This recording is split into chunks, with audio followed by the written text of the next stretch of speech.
नमस्कार भाई लोग, स्वागत है आपका हमारे YouTube चैनल पर। हम बात कर रहे थे बिहार एसएससी के इंटर लेवल का सेट, है ना। सेट का डिस्कशन कर रहे थे और उसमें से रुक्मणी पब्लिकेशन का जो पब्लिकेशन निकला है प्लेटफॉर्म का, है ना, वॉल्यूम 1 का 7 सेट कर चुके हैं, है ना। और आज करेंगे हम लोग 8वां सेट, है ना।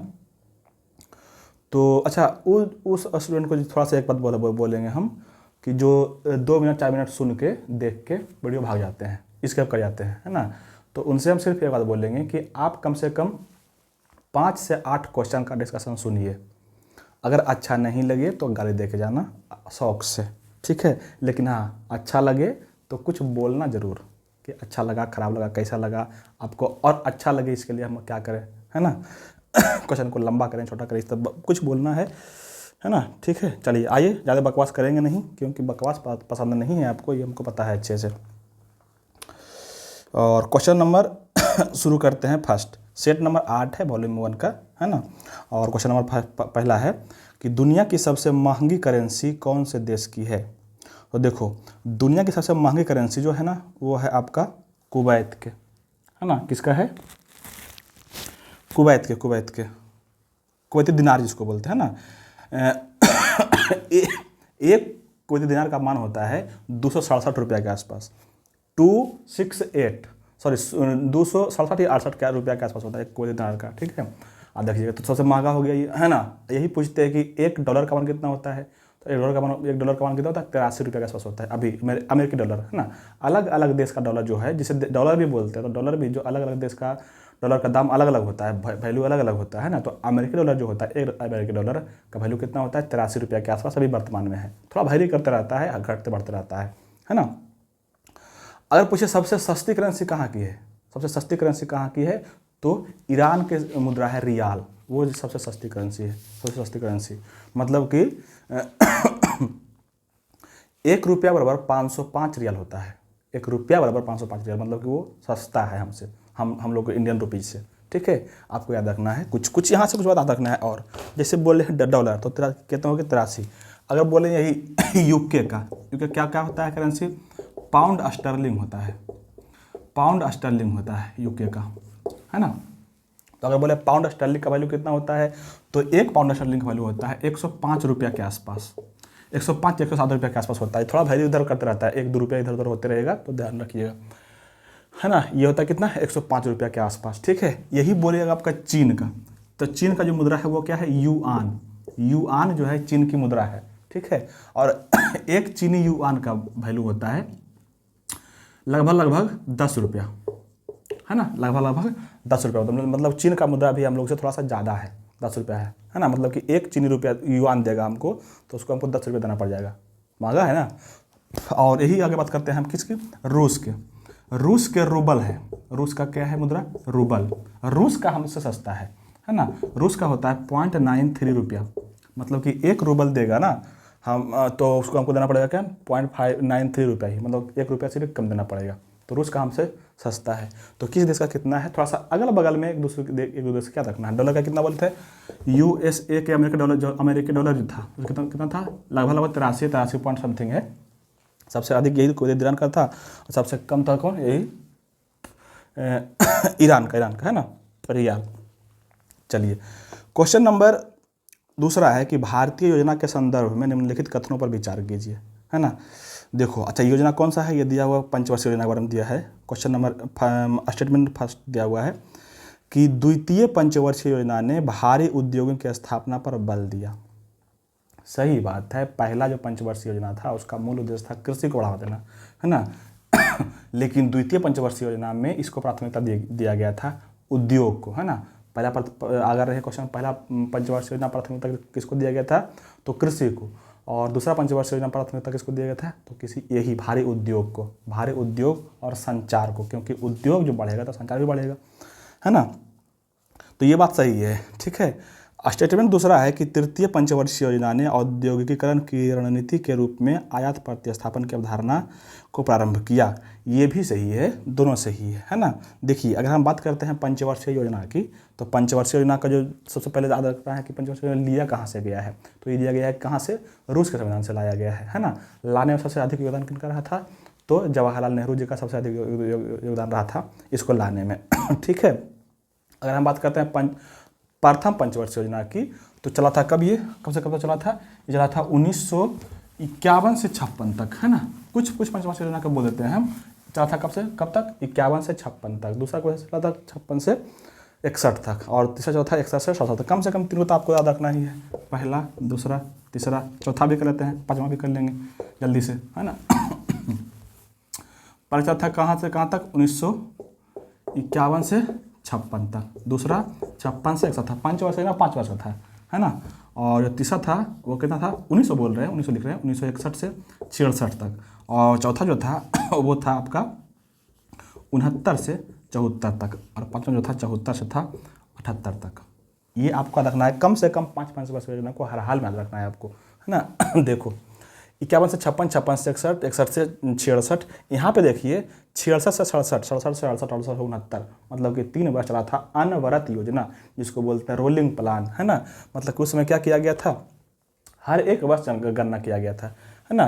तो यहाँ पे देखो 66 का चौथा पंचवर्षीय कहाँ पे आएगा, 69 में चला था, फिर 69 से 74 5 वर्ष, फिर देखो पाँचवा 74 से 78 ही चला है, मतलब कि 4 वर्ष ही चला है। यहाँ से कई बार सवाल बना है कि कौन सी पंचवर्षीय योजना है जो सिर्फ 4 साल का ही था, यही था पाँचवा पंचवर्षीय योजना जो है सिर्फ 4 साल का ही था, है ना। और पाँचवा पंचवर्षीय योजना से सबसे बहुत इंपॉर्टेंट सवाल बनता है ये कि इसमें जो है ना गरीबी उन्मूलन का नारा दिया गया था, है ना। गरीबी हटाओ गरीबी उन्मूलन जो आप सुनते हैं ना, वो इसी में दिया गया था, उद्देश्य था पाँचवा पंचवर्षीय योजना का, है ना। इसी कर लेते हैं चतुर्थ पंचवर्षीय योजना का उद्देश्य क्या था, तो इसका जो उद्देश्य था चौथा पंचवर्षीय योजना का, इसका था क्या, अस्थायी रूप से आत्मनिर्भर बनना, अस्थायी रूप से आत्मनिर्भर और विकसित करना, यह था इसका उद्देश्य चौथा पंचवर्षीय योजना का। ठीक है, अगर हम बात करते हैं तृतीय पंचवर्षीय योजना की, तो इसमें था कि अर्थव्यवस्था को आत्मनिर्भर बनाना, अर्थव्यवस्था को आत्मनिर्भर बनाना, है ना। इसको कैसे रखना बताते हैं अभी। देखो मेरे लेक्चर में आपको विशेषता ये मिलेगा कि आपको याद कैसे रखना वो बताएंगे हम। पढ़े तो कई जगह होंगे आप, लेकिन आपको याद कैसे रखना है वो बताएंगे हम। आप देखिए, अब सुनिए। और जो दूसरा था इसमें था क्या, इसका उद्देश्य जो था समाजवादी समाज की स्थापना करना, समाजवादी समाज की स्थापना करना। और जो पहला था उसका था अर्थव्यवस्था को विकसित करना, अर्थव्यवस्था को विकसित करना। देखो अब यार कैसे रखना है, जो पहला पंचवर्षीय योजना का उद्देश्य है, ये उद्देश्य है, वो प्राथमिकता था, जो भारत उद्योग बोले है ना, प्राथमिकता है वो, है ना। पहला पंचवर्षीय योजना का प्राथमिकता क्या था, कृषि को बढ़ावा देना, वो प्राथमिकता था। ये उद्देश्य है, एक मॉडल होता है, एक ग्रोथ होता है, वो सब सारे के सारे अलग होता है, सारे से क्वेश्चन बनता है। ठीक है, तो यहाँ से क्या बोल रहे हैं, जिसे आप लिखते यहाँ पे क्या लिखे हैं, अर्थव्यवस्था को विकसित करना। प्रथम पंचवर्षीय योजना का मूल उद्देश्य क्या था, अर्थव्यवस्था को विकसित करना। तो अर्थव्यवस्था कैसे लिखते हैं, अगर आप हिंदी में लिखे हैं तो अर्थव्यवस्था को ऐसे लिखेंगे, ARTH करके लिखेंगे। यहाँ से सिर्फ आपको याद रखना है इस तरह से कि अर्थव्यवस्था, जो अर्थव्यवस्था को विकसित करना है, जो पहला जो ये कब है, तो प्रथम पंचवर्षीय योजना का मूल उद्देश्य है ये। ए से अर्थव्यवस्था, बाकी कुछ नहीं, दिमाग लगाने की जरूरत नहीं है। ठीक है, दूसरा पंचवर्षीय योजना का जो उद्देश्य था वो क्या था, समाजवादी समाज की स्थापना करना, है ना। देखो यहाँ पे समाज 2 बार आ रहा है, इसका मतलब ये याद रखना है यहाँ से क्या, द्वितीय पंचवर्षीय योजना का मूल उद्देश्य था क्या, समाजवादी समाज की स्थापना करना। ठीक है, तीसरा देखिए यहाँ पे है अर्थव्यवस्था को आत्मनिर्भर बनाना, अर्थव्यवस्था को आत्मनिर्भर बनाना, है ना।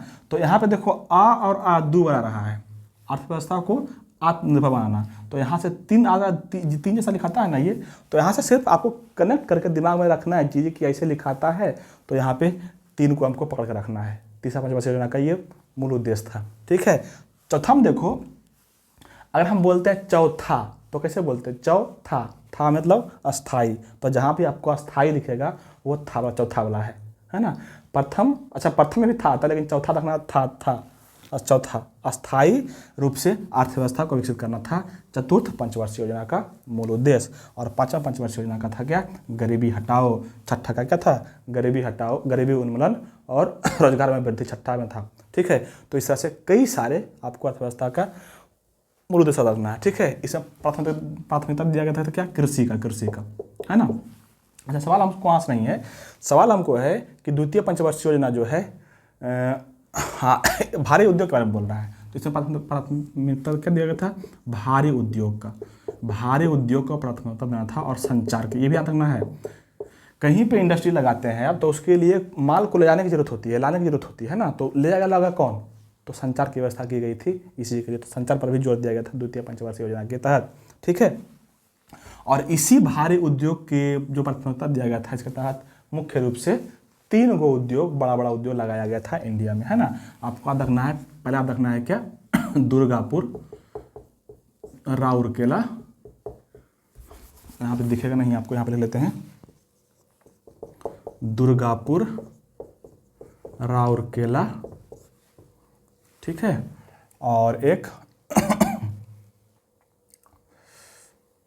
हो जाएगा कौन, दुर्गापुर, राउरकेला और एक भिलाई, तो इस तरह से आप रखिएगा। इस तीनों इंडस्ट्री, तीनों उद्योग का दौरान शुरू किया गया था, कहाँ पे, द्वितीय पंचवर्षीय योजना के तहत ही। अगर सवाल पूछ दे कि किसके सहायता से, कौन सा देश सपोर्ट किया था, देखो उसमें भारत बहुत गरीब था, उतना पैसा था नहीं, तो कोई अदर देश इसको सपोर्ट किया है इंडस्ट्री लगाने में, इंस्टॉलेशन में, तो वहाँ पे याद रखना है, यही सवाल बनता है, बहुत बार पूछा हुआ क्वेश्चन है कि कौन सपोर्ट किया है इसको। देखो दुर्गा में ऊपर में रा दिख रहा है आपको, है ना, दुर्गा में ऊपर में रा दिख रहा है, तो देखना ब्रिटेन से इसका सपोर्ट से बना है दुर्गापुर। राउरकेला में जो है ना, जर्मनी के सपोर्ट से बना है ये, राउरकेला किसके सपोर्ट से बना है, जर्मनी के सपोर्ट से। और भिलाई जो है ये रूस के सपोर्ट से बना है ना, जिसको बोलते हैं ना रूस भाई भाई है, भिड़ू जिसको बोलते हैं, तो भाई भिड़ू सपोर्ट किया है रूस को भिलाई को बनाने में, ठीक है, आपको यहाँ से रखना है। और तृतीय पंचवर्षीय योजना को बोला जाता है सबसे असफल रह गया था ये, है ना, इसलिए ना कि यहाँ पे जो है ग्रोथ रेट हमको रखना था, लक्ष्य जो निर्धारित किया गया था ना, वो किया था 5.6, लेकिन प्राप्त हुआ था 2.8% ही प्राप्त हुआ था, मतलब कि लगभग आधा के आसपास प्राप्त हुआ था। तो ये सबसे असफल पंचवर्षीय योजना में से एक है कौन, तीसरी पंचवर्षीय योजना। कारण इसका ये है ना कि देखो इसका डेट देखो, ईयर्स देखो, 61 से 66, और 62 में हो गया था क्या, भारत चीन युद्ध, और 65 में हो गया था क्या, भारत पाकिस्तान युद्ध। ये 2 भयंकर युद्ध हो गया था, इस कारण से बहुत खर्चे हो गए, तो भारत का क्या हो गया, ग्रोथ रेट बहुत कम हो गया था, ठीक है। और इतना तो हुआ ही, इसी के साथ साथ बहुत भयंकर अकाल पड़ गया था 65-66 में, बहुत भयंकर अकाल पड़ गया था, है ना, तो इस कारण से भी ग्रोथ रेट बहुत कम गया, तो सबसे असफल यही योजना था। और यही कारण है कि ये असफल हो गया ना, इसी कारण से जो है तीसरा पंचवर्षीय योजना लाने से पहले क्या किया, देखो 3 से बढ़ा दिया गया, यहाँ पे 66 है, यहाँ शुरू हो रहा 69 से, मतलब कि 3 वर्ष चलाया गया, क्या रोलिंग प्लान चलाया गया, उसको बोलते हैं योजना अवकाश भी बोलते हैं, वहाँ पे योजना को अवकाश दे दिया गया था, ठीक है। तो यहाँ से आपको याद रखना है ये बात, ठीक है। और तीसरा पंचवर्षीय योजना में एक बहुत महत्वपूर्ण बना है, ये बना है बोकारो स्टील प्लांट, जो आप कभी नाम सुनते हैं ना, बोकारो स्टील प्लांट 1964 ईस्वी में बना है, ये रूस की सहायता से। तो तीसरे पंचवर्षीय योजना में ये बना था, ठीक है, आपको ये सारी बातें याद रखना है। अगर हम बात करें मॉडल की, थोड़ा सा बात कर लेते हैं, ज़्यादा लेट नहीं करेंगे। अगर हम बात करते हैं मॉडल की, तो पहला पंचवर्षीय योजना जो था उसका मॉडल था डोमर हेराल्ड मॉडल। दूसरा जो पंचवर्षीय योजना था उसका जो मॉडल था कौन था, महालनोबिस मॉडल। तीसरा जो पंचवर्षीय योजना था उसका क्या था, सैंडी एंड चक्रवर्ती मॉडल तीसरा का। चौथा का जो मॉडल था वो क्या था, अशोक एंड LN माने मॉडल, ठीक है। और 5वां का जो मॉडल था वो कौन था, DP धर मॉडल। छठा का जो मॉडल था वो था कौन आयात निर्यात मॉडल। तो इस तरह से आपको सारे के सारे बात यहाँ से याद रखना है पंचवर्षीय योजना से, ठीक है। चलिए याद नहीं करेंगे तो आप बोल हो जाएंगे ज़्यादा। क्वेश्चन नंबर 3 में आते हैं और बढ़ते हैं कि पंचायती राज से संबंधित निम्नलिखित कथनों में से कौन सा सही नहीं है। मतलब कि पंचायती राज का आपको पढ़ना है, अच्छे से जानना है, और कौन सही नहीं है वो चुनना है। देखिए हम थोड़ा बोलते हैं। ऑप्शन 1 में है कि पंचायत व्यवस्था भारतीय ग्रामीण जीवन का युगों से एक अभिन्न अंग रहा है। बिल्कुल सही बात है। अगर आप इतिहास पढ़े होंगे तो वहाँ पे भी मिलता है आपको क्या इसका उद्देश्य मिलता है कि पंचायत का व्यवस्था मिलता है, ठीक है। तो ये सही है। दूसरा जो है ऑप्शन दिया हुआ है कि 73वां संविधान संशोधन 15 अगस्त 1993 से प्रभावी हुआ है ना, प्रभावी हुआ है ना, ये गलत बात है।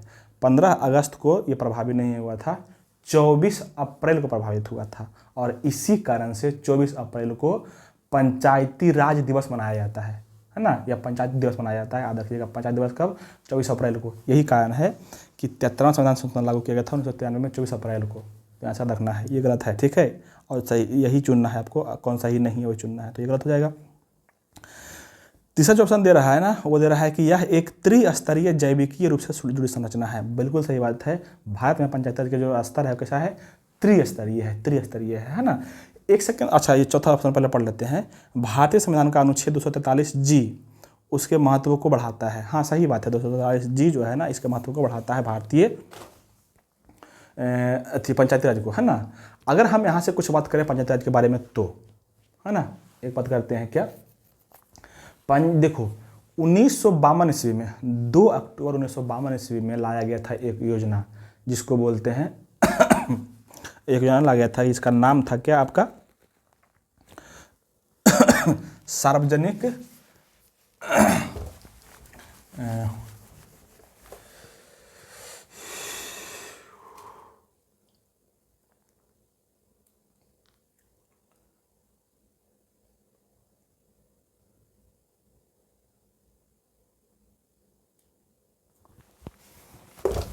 हाँ लाया था योजना कौन, ये लाया गया था क्या, सॉरी सामुदायिक विकास कार्यक्रम लाया गया था, है ना। थोड़ा सा इसका हम ढांचा बताते हैं कैसे कैसे यह संशोधन हुआ है। सामुदायिक विकास कार्यक्रम कब लाया गया था, तो 1952 में लाया गया था, है ना। 2 अक्टूबर 1952 में लाया गया था क्या, सामुदायिक, बोल देंगे लिखने में टाइम लगेगा 2 अक्टूबर 1952 को लाया गया था क्या, सामुदायिक विकास कार्यक्रम, सामुदायिक विकास कार्यक्रम, है ना। इसके तहत जो है ना, गांव के, जैसे सेंटर सरकार तो एक जगह होगी ना, दिल्ली में जैसे बैठती है, तो गांव गांव तक लोगों में बहुत गरीबी थी उस समय हम आज़ादी हुए, देखो 52 है ये, उस समय हम आज़ादी हुए तो बहुत सारा गरीबी था यहाँ पे, है ना, और खाद्यान्न की बहुत कमी हो गई थी, है ना। तो इसके चलते क्या किया, ये लाया गया योजना, और इसके तहत बोला गया कि हर एक गाँव में, मतलब गाँव गाँव तक, सुदूर गाँव तक जो है सबको खाद्य पहुँचाना है, राशन पहुँचाना है खाने के लिए, है ना। सरकार का प्लान था ये, ठीक है। लेकिन यहाँ पे ये प्लान सफल नहीं हो पा रहा था, क्योंकि जो ऊपर के बिचौलिए लोग थे वही मतलब ले रहा था, नीचे पहुँच ही नहीं रहा था, है ना। तो इसी के चलते जो है इसका रिजल्ट आया, इसी के चलते जो है ना 1957 ईस्वी में, ध्यान से सुनते जाइए, 1957 ईस्वी में एक कमेटी का गठन किया गया, किसका, बलवंत राय मेहता समिति का। बलवंत राय मेहता समिति का गठन किया गया था कब, 1957 में, कि पता कीजिए कि हमको सुदूर क्षेत्र में पहुंचाना है राशन, तो कैसे पहुंचाएं, क्या व्यवस्था होना चाहिए।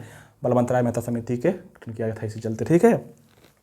तो यही बलवंत राय मेहता समिति जो है अपना निर्णय सुनाए थे कौन, 59 में, है ना, 59 में निर्णय सुनाया, बताया थी करके, कमेटी का जांच में पता चला कि इसको बताया, यही बताए थे बलवंत राय मेहता समिति, बताया था कि जो है ना पंचायत गठन कीजिए, क्या बताए थे, पंचायत का गठन करने का ये बोला था बलवंत राय मेहता समिति, है ना। और इसी के तहत 2 अक्टूबर 1959 को, क्या बोले हैं, 2 अक्टूबर 1959 को नागौर जिला और राजस्थान में जो है पहली बार पंचायती व्यवस्था शुरू किया गया था। आपको याद होगा तो नागौर जिला राजस्थान में शुरू किया गया था पहली बार पंचायती राज, ठीक है, याद रखिएगा, है ना, इसी के तहत। और उसी के जस्ट बाद 11 अक्टूबर 1959 ईस्वी को ही महबूबनगर पड़ता है जिला, आंध्र प्रदेश में दूसरा बार लागू किया गया था। दूसरा बार पंचायती राज कहाँ पे, आंध्र प्रदेश के महबूबनगर में, ठीक है। और यही आदमी जो है, यहाँ सवाल बहुत टेढ़ा बनता है ना कि बलवंत राय मेहता समिति जो है कैसा पंचायती राज सुझाव दिए थे, तो अब देखना बलवंत राय मेहता समिति जो है ये त्रिस्तरीय पंचायती राज का सुझाव दिए थे कि पंचायती राज जो होना चाहिए कैसे होना चाहिए, पंचायत जो होना चाहिए कैसे होना चाहिए, त्रिस्तरीय होना चाहिए, है ना। त्रिस्तरीय में से कौन कौन, तो ग्रामीण जिसे क्षेत्र बोलते हैं, 2 भाग में बांटा गया था, एक ग्रामीण क्षेत्र और एक नगरीय क्षेत्र। तो ग्रामीण क्षेत्र में त्रिस्तरीय कौन कौन था, तो यहाँ रखना सवाल बनता है यहाँ से। ग्रामीण क्षेत्र में जो त्रिस्तरीय था वो था एक जिला पंचायत, दूसरा था ब्लॉक पंचायत, तीसरा था ग्राम पंचायत। सबसे बड़ा जिला पंचायत, फिर ब्लॉक पंचायत, फिर ग्राम पंचायत, ये ग्रामीण क्षेत्र में था। अगर बोले नगरीय क्षेत्र में तो सबसे जो ऊपर में था वो था नगर निगम, दूसरा था नगर पंचायत, तीसरा था नगर पालिका। तो इस तरह से त्रिस्तरीय व्यवस्था सिद्ध हुई था कौन, यही बलवंत राय मेहता समिति का द्वारा दिया गया था, आप रखिएगा, ठीक है। और 1957 में था ना ये बलवंत, ये बहुत बड़ा क्वेश्चन पूछा हुआ है कि बलवंत राय मेहता समिति का गठन कब किया गया था, देखिएगा, ठीक है। 1977 ईस्वी में अशोक मेहता समिति का गठन किया गया था, इसको आपको रखना है अच्छे से। 77 में अशोक मेहता समिति का गठन किया गया था, और यही अशोक मेहता समिति बोला था ना कि नहीं, पंचायती राज जो है, पंचायत जो है 3 स्तर का नहीं होना चाहिए, पंचायत होना चाहिए 2 स्तर का, क्योंकि 3 स्तर पर पहुँचते पहुँचते लोग बिचौलिया बीच में पड़ जाता है, खा जाता है, अंत तक नहीं पहुँच पाता है। तो ये कैसा सुझाव दिया था कि पंचायती राज कैसा होना चाहिए, 2 स्तरीय होना चाहिए, 2 स्तरीय। तो यहाँ से ये दोनों क्वेश्चन बहुत बार पूछा हुआ सवाल है, बढ़िया बढ़िया क्वेश्चन में पूछा हुआ सवाल है, याद रखिएगा, ठीक है। इसके अलावा और हम बात करें पंचायती राज के बारे में, तो ये था कब 77 में ना 85 में एक समिति बना है, क्या, पीवी के समिति, पीवी के समिति पंचायती राज संबंधित है, कब बना है 85 1985 में, है ना। एक बना है सिंधवी समिति, एलएम सिंधवी समिति कब बना है 86 में। एक पूछेगा थुंगन समिति, ये कब बना है 1988 में। एक बोलेगा उप थुंगन समिति, है ना, तो ये भी कब बना है 88 में ही बना है। तो ये सारे समितियाँ जो बताए हैं अभी वो किससे संबंधित है, पंचायती राज से ही संबंधित है, ठीक है। अगर हम बात करें यहाँ 73वां संविधान संशोधन की, 73वां संविधान संशोधन जो हुआ है वो कब हुआ है 1992 में हुआ है, लेकिन लागू हुआ है कब 93 में, है ना, 24 अप्रैल 93 को लागू हुआ है। सवाल यही पूछा था आपसे, बोल दिया था कि 15 अगस्त को लागू हुआ था, गलत बात था, वही गलत था, 24 अप्रैल को लागू हुआ, इसी दिन मनाया जाता है क्या पंचायत दिवस मनाया जाता है, ठीक है, यहाँ से याद रखना है। अगर बोले कि पंचायत का गठन किस आर्टिकल में है, तो आप देखिएगा नीति निर्देशक तत्व में एक आर्टिकल है, आर्टिकल 40 में है पंचायत राज गठन के बारे में बताया गया है। यहाँ से आपको ये याद रखना है, ठीक है। पंचायत राज से संबंधित बातें आपको इतना कम से कम हर हाल में याद रखना है, ठीक है।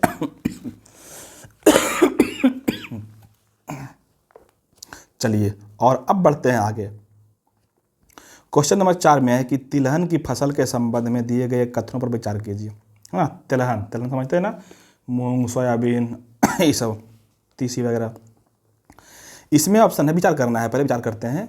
पहला है कि भारत विश्व में सबसे बड़ा तिलहन उत्पादक देश है, यही गलत हो गया, ये सही नहीं है। इनका उपयोग खाद्य पदार्थ के रूप में तथा प्रसाधन उद्योग में कच्चे माल के रूप में किया जाता है, ये सही बात है ना। और तीसरा है कि तिल उत्तरी भारत में खरीफ की फसल तथा दक्षिण भारत में रबी की फसल है, सही बात है। मतलब कि 2 और 3 सही है, फर्स्ट गलत है, इसलिए कि भारत का जो स्थान है तिलहन उत्पादन में वो चौथा है, लगभग तीसरा चौथा है ना। पहला किसका है, तो अमेरिका का है। यही सवाल अगर पूछ दे आपके तिलहन उत्पादन में पहला राज्य कौन है भारत का, तो राज्य में आ जाएगा कौन, गुजरात हो जाएगा। पहला कौन हो जाएगा, गुजरात, ठीक है, यहाँ से दोनों है। दूसरा कौन है, राजस्थान है, दूसरा कौन है, राजस्थान, पहला गुजरात। ठीक है। अगर ये पूछ दे, तो अब सवाल अगर आपसे पूछ दे कि भारत में तिलहन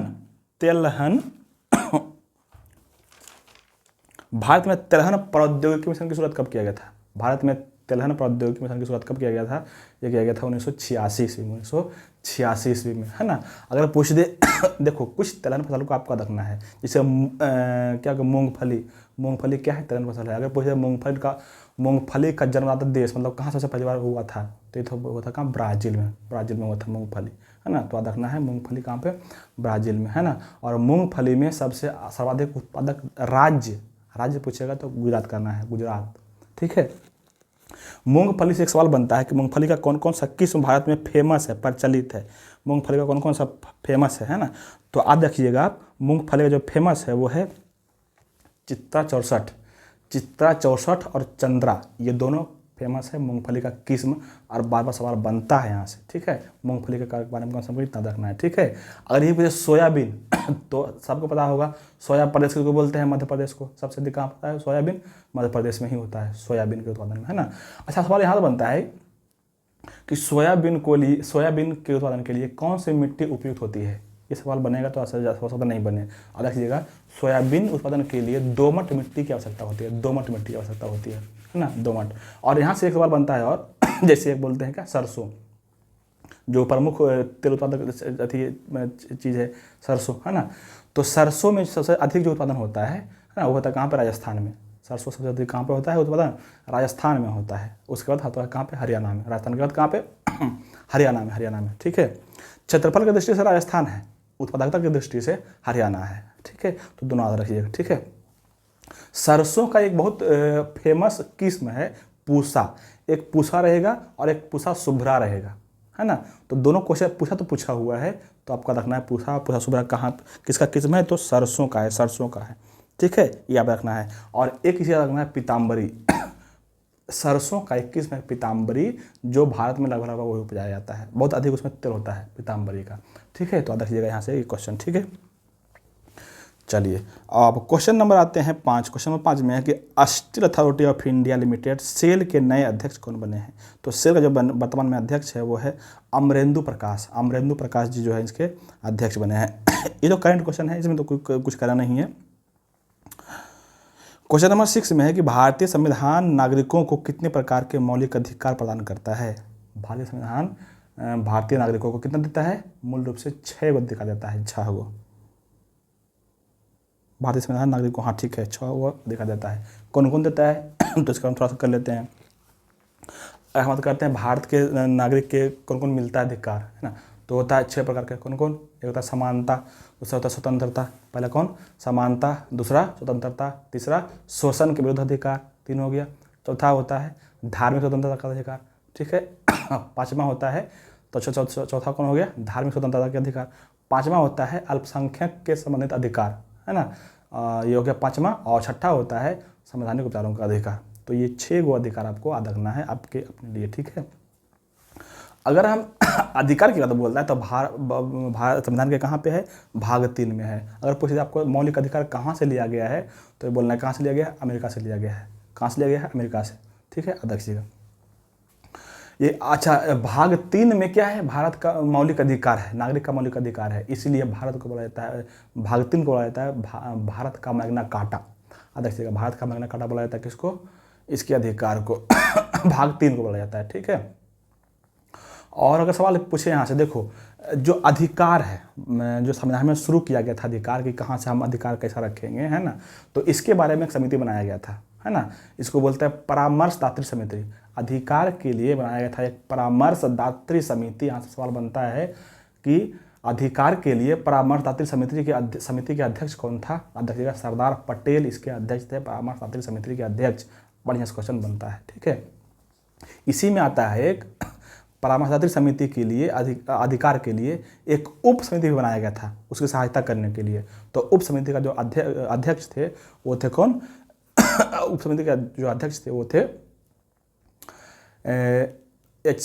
हाँ ये सुरेंद्र बनर्जी है, कौन है, हाँ सॉरी जेबी कृपलानी है, जेबी कृपलानी जी है ना, जेबी कृपलानी। और इसी में एक आता है अल्पसंख्यक के अधिकार से संबंधित परामर्शदात्री समिति, है ना, उप समिति जिसको बोलते हैं। अल्पसंख्यक के लिए उप समिति जो बना था वो बना था एच सी मुखर्जी, उसके अध्यक्ष थे। तो यहाँ से 3 सवाल बनता है, नेहरू, जेबी कृपलानी और एच सी मुखर्जी के बारे में 3 सवाल में बनता है, ठीक है।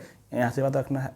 अगर हम बात करते हैं अधिकारों की तो देखो हम शुरू से बोलते हैं, अच्छा अधिकार कहाँ पे कहाँ वर्णन है, भाग 3, भाग बोले तो भाग 3 में है ना। और आर्टिकल बोले तो 12 से लेकर के 35 तक जो है आर्टिकल में वर्णन है भारतीय मौलिक अधिकार का, ठीक है। अच्छा एक बात पता है आपको कि भारत के जो अधिकार होता है, हम लोग का जो अधिकार है उसको मौलिक अधिकार क्यों कहते हैं, सिर्फ अधिकार क्यों नहीं कहते हैं। तो इसका आंसर ये है कि मौलिक अधिकार इसको इसलिए कहते हैं क्योंकि ये जो है ना मौलिक अधिकार इसको इसलिए कहते हैं क्योंकि ये अधिकार जो है ना सुरक्षित है सुप्रीम कोर्ट और हाई कोर्ट के द्वारा, मतलब कि न्यायालय के द्वारा सुरक्षित रहता है ये, इसलिए इसको बोलते हैं क्या, मौलिक अधिकार, है ना। इसी के तहत अधिकारों की सुरक्षा के लिए ही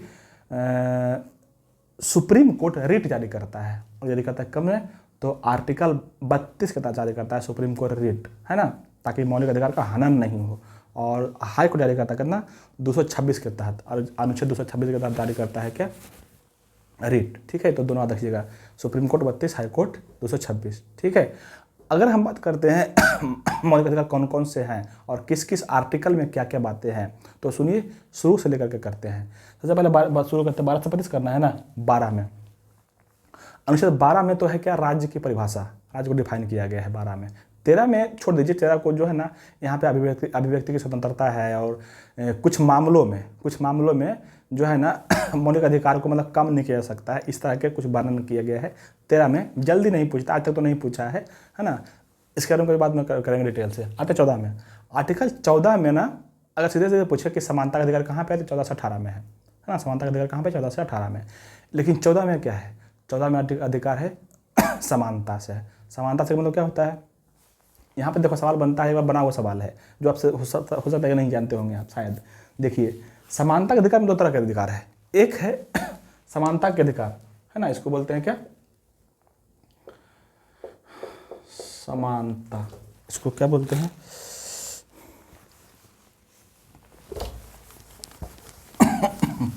देखो एक बोलते हैं विधि के समक्ष समता, विधि के समक्ष समता या समानता, है ना, और एक बोलते हैं विधि के समान, विधि के समान संरक्षण। ये दोनों सवाल यहाँ से बना हुआ, क्वेश्चन बना हुआ है, विधि के समान समता और विधि के समान संरक्षण।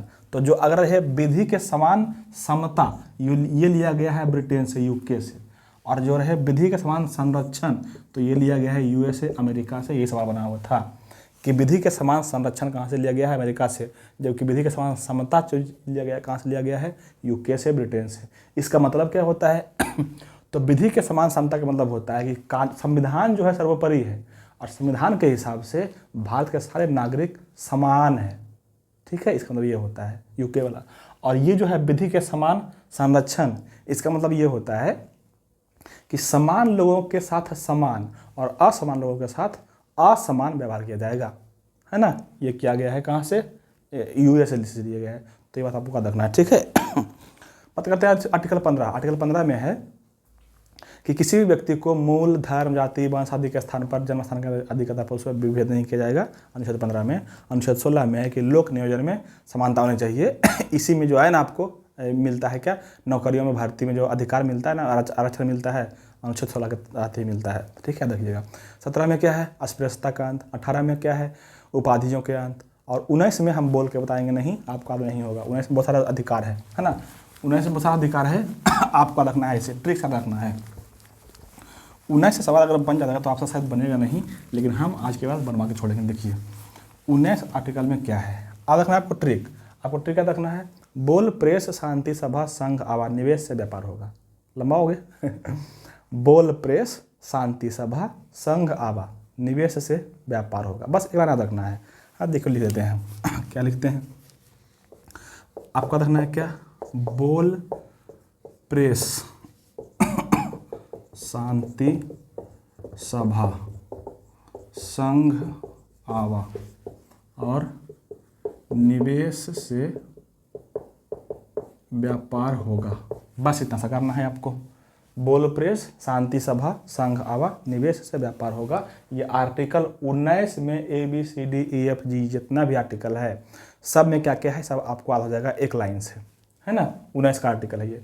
बोल, प्रेस 1 में है, मतलब कि 19 के ए रहे, 19 के एक रहे या 19 के का रहे, मतलब कि आपको बोलने का अधिकार और प्रेस की स्वतंत्रता, जो बोलते हैं ना प्रेस की स्वतंत्रता, वो 19 के 1 में है, ठीक है। शांतिपूर्ण सभा करने की स्वतंत्रता जो है अनुच्छेद 19 के बी में है, शांतिपूर्ण सभा करने की स्वतंत्रता, ठीक है। आपको संघ बनाने की स्वतंत्रता अनुच्छेद 19 के सी में है, संघ बनाने की। जैसे आप कोई कमेटी बना रहे हैं, संगठन बना रहे हैं, तो उसको क्या बोलते हैं, संघ बोलते हैं।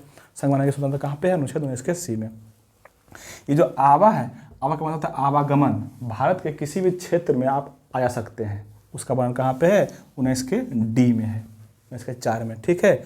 और निवेश का मतलब होता है निवास, निवास मतलब कि भारत के किसी भी क्षेत्र में आप निवास कर सकते हैं, जाकर रह सकते हैं, बस सकते हैं, अनुच्छेद 19 के ई में या 5 में, ठीक है। और से होता है संपत्ति, संपत्ति रखने का अधिकार जो पहले था मौलिक अधिकार था, लेकिन अब इसको हटा के कर दिया गया है आर्टिकल 300 के 1 में, 300 के 1 में कर दिया गया है।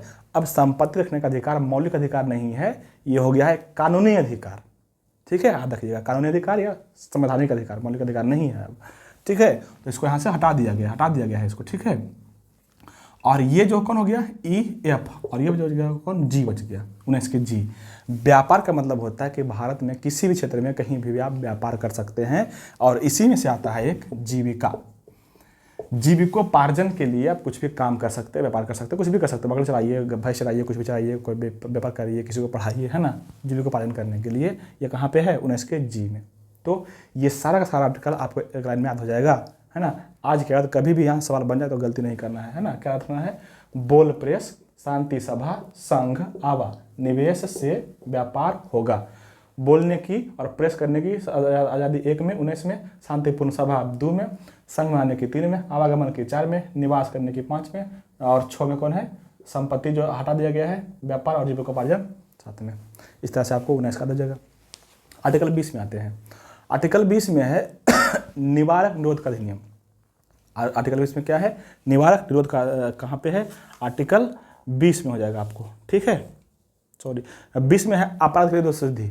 20 में क्या जाएगा? अपराध के लिए दोष सिद्धि, आर्टिकल 20 में। 21 में हो जाएगा आपको प्राण एवं दैहिक स्वतंत्रता, प्राण एवं दैहिक स्वतंत्रता। 22 में हो जाएगा निवारक निरोध, 22 में क्या जाएगा? निवारक निरोध। 23 में बलात् श्रम, मानव व्यापार एवं बलात् श्रम, 23 में ये क्वेश्चन पूछा हुआ, सारे क्वेश्चन पूछे हुए हैं। कितना बोले? 23 में क्या है? बलात् श्रम एवं मानव व्यापार का विरोध करना, निरोध करना है, ठीक है।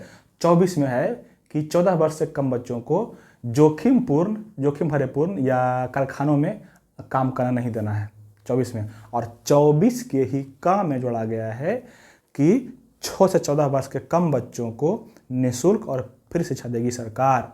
ये कहा गया है कब? 86वां संविधान संशोधन 2002 के तहत कहा गया है। ये याद रखिएगा, 24 के का है ये, ठीक है, हो गया। 25 में आते हैं। 25 से 28 क्या है? 25 से 28 क्या है? 25 से 28 है धार्मिक स्वतंत्रता, मतलब कोई भी धर्म मान सकते हैं। अनुच्छेद 25 में है कि हम कोई भी व्यक्ति कोई भी धर्म मान सकता है, उसका प्रचार प्रसार कर सकता है, अनुच्छेद 25 में, ठीक है। अनुच्छेद 26 में आइए ये हो गया 25 में।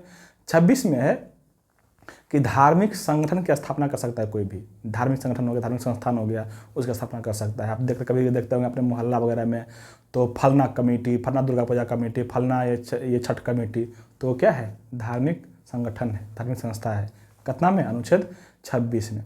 अनुच्छेद 27 में है ना कि अगर धार्मिक संस्था बन गया है, 26 में बोल चुके हैं, उसमें तो पैसा भी कुछ जमा होता है ना। अगर आपके पास मोहल्ले में कम पैसा रहता है तो कोई संस्था जो है बहुत अधिक पैसा रहता है उसमें, तो उस पर टैक्स नहीं लगता है, टैक्स फ्री रहता है, यही है। अनुच्छेद 27 में क्या है कि धार्मिक संस्थान के लिए जो पैसा इकट्ठा है उस पर टैक्स नहीं लगेगा, टैक्स फ्री रहता है वो, अनुच्छेद 27 में। और 28 में सबसे इम्पोर्टेंट है, अनुच्छेद 28 में कहा गया है कि राज्य से वित्त पोषित संस्थान धार्मिक शिक्षा नहीं देगा। मतलब क्या? जो स्कूल या कॉलेज सरकार चला रही है, जिसको सरकार से फंड मिल रहा है, वो किसी धर्म के बारे में शिक्षा नहीं देगा। ये 28वें आर्टिकल में है, ठीक है। और 29 और 30 जो है अल्पसंख्यक के लिए मूल रूप से दिया गया है ना, 29 और 30। 29 में ही कहा गया है कि अल्पसंख्यक लोग अपने धर्म की रक्षा करने के लिए स्वतंत्र कर सकते हैं, ठीक है, धर्म भाषा की स्वतंत्रता, ठीक है। और अनुच्छेद 29 में रखना है, अनुच्छेद 29 में ही कहा गया है कि कोई भी व्यक्ति किसी भी संस्थान में दाखिल पढ़ सकता है, किसी भी भाषा में पढ़ सकता है, किसी भी संस्थान में पढ़ सकता है, उसका धर्म, कोई भी धर्म से उसका विरोध नहीं कर सकते हैं। और यही बवाल जो खड़ा हुआ था ना बनारस संस्कृत विश्वविद्यालय में, है ना, सॉरी भू में जो संस्कृत में कॉलेज था, वहाँ पे विवाद उड़ा था कि क्या कि एक वहाँ पे आ गया था कौन, ये सॉरी क्या बोलते हैं उसको, मुस्लिम टीचर आ गए थे वो संस्कृत पढ़ाने के लिए, है ना। उसको अपॉइंटमेंट मिल गया, वो आगे पढ़ाने के लिए, है ना। तो वहाँ पे सब लड़का ही अपोज कर दिया उसका कि नहीं, आप मुस्लिम होकर संस्कृत कैसे पढ़ाइएगा। लेकिन फिर इसी आर्टिकल ने उनको बचाया, है ना, कि कोई भी व्यक्ति किसी भी धर्म का हो, उसको किसी भी संस्थान में जाने से रोका नहीं जा सकता है। तो वहाँ पे अपॉइंट हुआ वो, हालांकि विवाद हुआ बहुत सारे, लेकिन अपॉइंट हुआ। और उसका कभी आप यूट्यूब पर सर्च करके देख सकते हैं, कहीं पे भी उसका कहीं छोटा मोटा क्लिप भी मिल जाएगा। अच्छा खासा संस्कृत बोलता था वो। और ये हो गया 29। और 30 में हो गया कि अल्पसंख्यक लोग अपने धर्म से संबंधित, मतलब अपने धर्म से संबंधित या शिक्षा के लिए जो है ना कोई भी संस्थान की स्थापना कर सकता है, ठीक है। ये हो गया 30, ठीक है। और फिर से आते हैं 31 में। अनुच्छेद 31 में है संपत्ति का अधिकार, अलग से दिया हुआ है, जिसको हटा के कर दिया गया कहाँ पे? 300 के 1 में। ये हो गया कौन? कानूनी अधिकार, 331। और 32 में सबसे इंपॉर्टेंट है, 32 में क्या है? संवैधानिक उपचारों का अधिकार, जिसको अम्बेडकर बोले हैं कि भारत की आत्मा है ये, ना, इसको बोले भारत की आत्मा कौन? अम्बेडकर, ठीक है। 32 में है रिट जारी करने का, सुप्रीम कोर्ट को रिट जारी किया जाता है कब में? 32 में, शुरू में बताए थे, है ना। और अगर हाई कोर्ट बार का रिट जारी कहाँ पे करता है? तो जारी करता है कहाँ पे? अनुच्छेद 226 में। अनुच्छेद 226 में रिट 5 प्रकार के होते हैं। अच्छा, रिट क्या है? रिट जो है मौलिक अधिकार की सुरक्षा करता है ये रिट, है ना। जैसे रिट क्या है, कितना प्रकार का होता है? 5 प्रकार का होता है। जैसे होता है अधिकार परीक्षा, बंदी प्रत्यक्षीकरण, परमादेश, उत्प्रेषण और निषेध। ये 5 प्रकार के होता है कौन? रिट होता है ना। तो इसके तहत क्या करता है? मौलिक अधिकार की सुरक्षा करते हैं, ठीक है। ये हो गया 32। 33, 34 और 35, ये तीनों में जो इस तरह का अधिकार, जल्दी से पूछा नहीं है इसलिए हम बोलेंगे नहीं, लेकिन इस तरह का अधिकार इसमें है ना कि कोई सैनिक है ना, कोई सिपाही है, वो सीमा पर से आया, देश मतलब कि सिविल नागरिक के फॉर्म में आ गया अपना गाँव, तो वो सैनिक के जो अधिकार होते हैं वो अलग होते हैं, एक सिविलियन के जो अधिकार होता है वो अलग होता है, वो वहाँ पर यहाँ पे अप्लाई नहीं होगा, ठीक है। उस तरह से 33 में, ठीक है। और 34 में जो है वो किसी भी, जैसे आप कहीं जा रहे हैं वहाँ पे कर्फ्यू लगा हुआ है तो पुलिस आपको चेक करेगा, वो आपका अधिकार में नहीं आता है। जैसे हम कभी जा रहे हैं ऐसे जनरली तो हमको चेक नहीं कर सकता है, उसका हम अपोज कर देंगे, कोई चेक करेगा हमको कि, तो है ना। लेकिन कहीं पे कर्फ्यू लगा हुआ है, कोई पुलिस बल तैनात है, वहाँ पे जाएंगे तो चेक करेगा, वो पुलिस का अधिकार है। ये सारे अधिकार 35 में दिया हुआ है, ठीक है। तो ये सारे अधिकार है। चलिए ज़्यादा बात करेंगे नहीं, अब बहुत हो गया इसमें अधिकार में से। कहाँ पे था, हाँ, क्वेश्चन नंबर 7 में आइए। क्वेश्चन नंबर 7 में है कि किस भारतीय जलप्रपात में राजा रानी, रॉकेट और रोरर नामक 4 अलग अलग झरने हैं। तो ये जो 4 प्रकार के झरना है ना, राजा रानी, रॉकेट और रोरर, ये जो है जोग जलप्रपात में है। जोग का ही नाम है गरसोप्पा, है ना। जोग और गरसोप्पा कहाँ पे है, शरावती नदी पर कर्नाटक में है, शरावती नदी पर कर्नाटक में है, ठीक है, याद रखिएगा, बढ़िया। अच्छा, इसी का नाम है गांधी जलप्रपात भी, इसी का नाम है गांधी जलप्रपात भी, इसी का नाम है जोग या गरसोप्पा का ही, ठीक है। ऑप्शन नंबर फर्स्ट में जो दिया हुआ है वो है दूध सागर कहाँ पे है, मांडवी नदी पर है ये जलप्रपात, गोवा में, है ना। गोवा और कर्नाटक की सीमा बनाती है मांडवी नदी, याद रखिएगा, गोवा और कर्नाटक के सीमा बनाता है मांडवी, ठीक है। और अथिरापिल्ली जो है वो है कहाँ पे, केरल में है। अथिरापिल्ली जलप्रपात कहाँ पे है, केरल में। हिरनी कहाँ पे है, झारखंड के सिंहभूम जिला में है। हिरनी झारखंड कहाँ पे, झारखंड के सिंहभूम जिला। अच्छा, हिरनी से याद रखना, एक हुंडरू जलप्रपात है, ये हिरनी है जो कहाँ पे, सिंहभूम में है। और एक हुंडरू जलप्रपात है, हुंडरू जलप्रपात, ये है आपको कहाँ पे, रांची में, स्वर्ण रेखा नदी पर, झारखंड में ही। तो दोनों अलग अलग है, एक ही नहीं है, ठीक है। ये हो गया।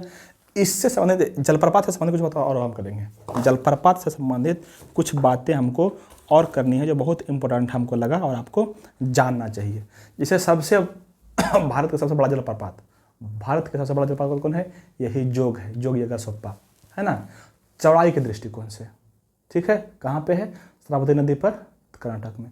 अगर पूछे भारत के सबसे बड़ा नदी आयतन के दृष्टिकोण से, तो हो जाएगा कौन, शिव समुद्रम, ये कहाँ पे है, कावेरी नदी पर, यह भी कर्नाटक में ही है, ठीक है। अगर सवाल पूछ से आप दे कि भारत का सबसे ऊंचा जलप्रपात, तो हो जाएगा कुंचिकल जलप्रपात, कौन जगह, कुंचिकल जलप्रपात, है ना। और ये कहाँ पे है, तो ये है आपको बराही नदी पर, कर्नाटक में ही है। ये तीनों देखिएगा, बराही नदी पर ही है, ठीक है, यहाँ से तीनों ठीक है। एक आपका रखना है ये एक आपका रखना है कौन, ये आपको याद रखना है आपका, हाँ, चित्रकूट जलप्रपात जो है छत्तीसगढ़ में है, इरावती नदी पर, छत्तीसगढ़ में इरावती नदी पर। इसको भारत का नियाग्रा बोला जाता है, क्या बोला जाता है, भारत का नियाग्रा, है ना। नियाग्रा जलप्रपात कहाँ है, सेंट लॉरेंस नदी पर है, याद रखिएगा, है ना, वो विश्व अमेरिका में है, ठीक है। इसको बोला जाता है क्या, भारत का नियाग्रा जलप्रपात, किसको, इरावती को, है ना, ठीक है, इरावती, चित्रकूट को, ठीक है।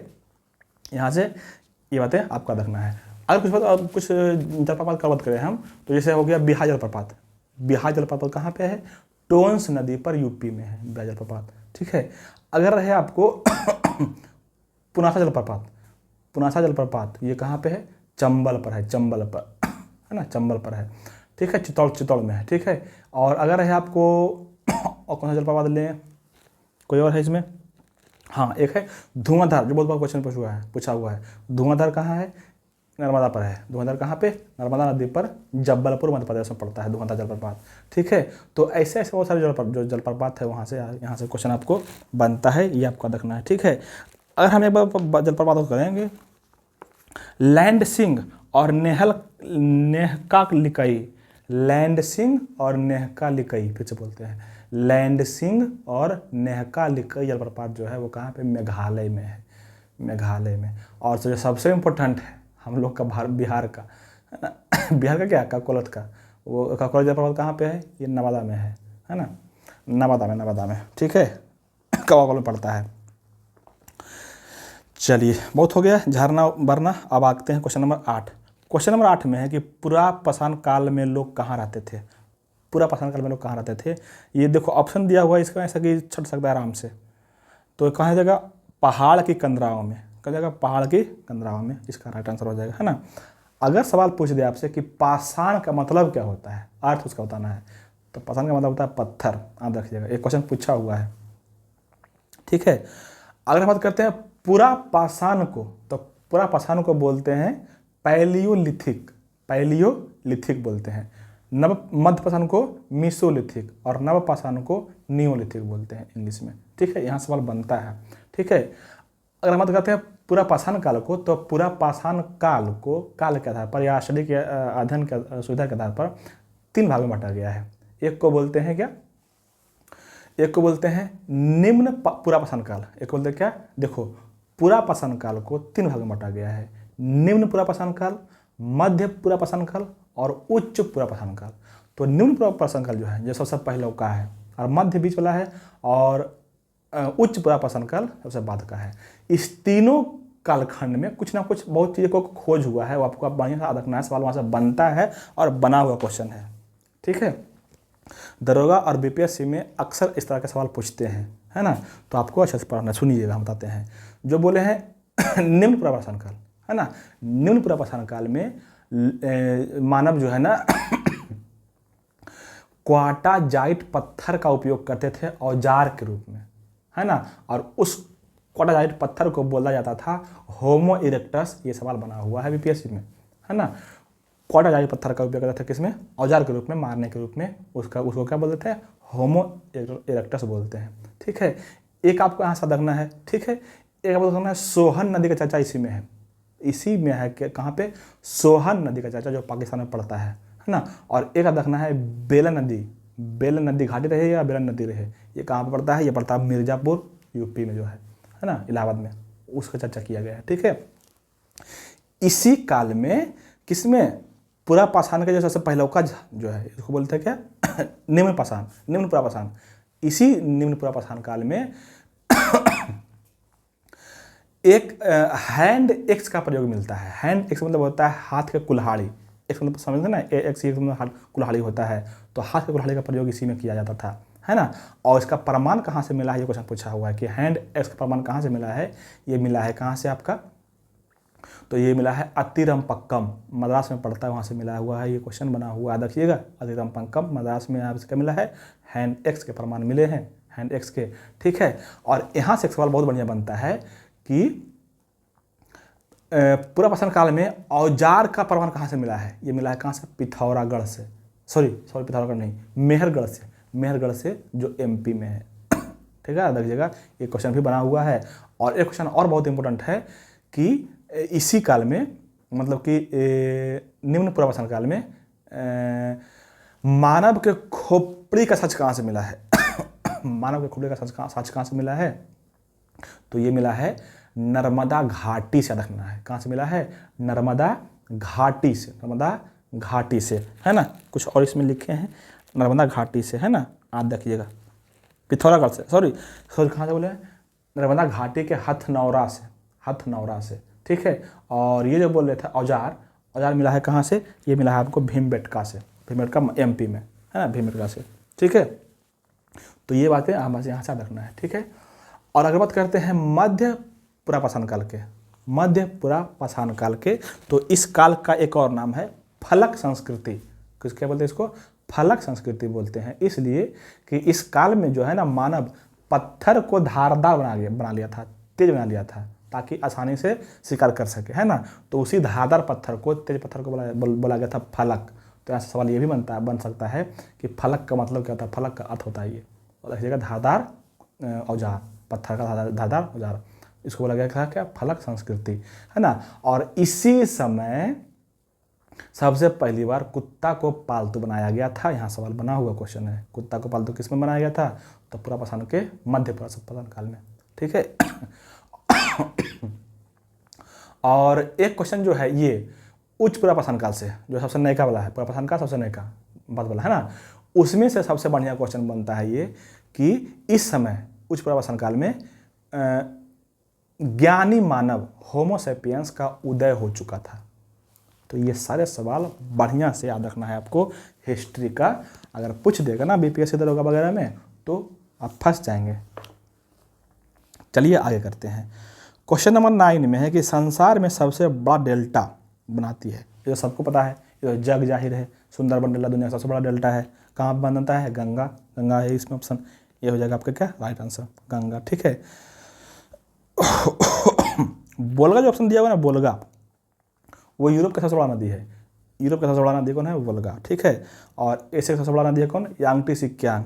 अमेजन के जो है ना बहाव के दृष्टिकोण से सबसे बड़ा नदी है। और सबसे बड़ा नदी बोलेगा तो नील नदी है ना। नील नदी कहाँ से निकलता है? विक्टोरिया झील से, है ना। नदी पर कौन सा बांध है? आसवान बांध है नील नदी पर। ठीक है, याद रखिएगा। और चीन का सबसे बड़ा नदी कौन है? यांगटी सिक्यांग। ठीक है, याद रखना है आपको। और कुछ बोले नदी, अच्छा नदी के बारे में कुछ और बोलते हैं। एक बहुत बढ़िया क्वेश्चन बनता है, बना हुआ क्वेश्चन है कि पक्षीपात डेल्टा, पक्षीपात डेल्टा कौन नदी बनाती है? याद रखना, मिसिसिपी मिसौरी नदी जो है बनाती है पक्षीपात डेल्टा। ये क्वेश्चन बना हुआ है, याद रखना है। ठीक है। ऑस्ट्रेलिया की सबसे लंबी नदी कौन है? तो मर्रे डार्लिंग नदी है जो ऑस्ट्रेलिया की सबसे लंबी नदी है। ठीक है। अगर पूछ दे दक्षिण पूर्व एशिया की सबसे लंबी नदी, दक्षिण पूर्व एशिया की सबसे लंबी नदी रख जगह मेकांग नदी। मेकांग नदी जो है दक्षिण पूर्व एशिया का सबसे लंबा नदी है, मेकांग नदी। ठीक है, यहाँ से याद रखना है। ठीक है। एक नदी है आपको कौन? ये देखिए, कुछ नदी का लिखना पड़ेगा हमको तो मजा आएगा। जैसे हो गया, कहाँ गया, हाँ कुछ नदी का आपको लिखना पड़ेगा। जैसे राइन नदी है, एक आपको बोलते हैं राइन नदी, है ना। तो राइन नदी जो है ना यूरोप का सबसे आंतरिक व्यस्ततम नदी है। आंतरिक व्यापार के लिए व्यस्त नदी कौन है? राइन नदी, राइन नदी। ठीक है।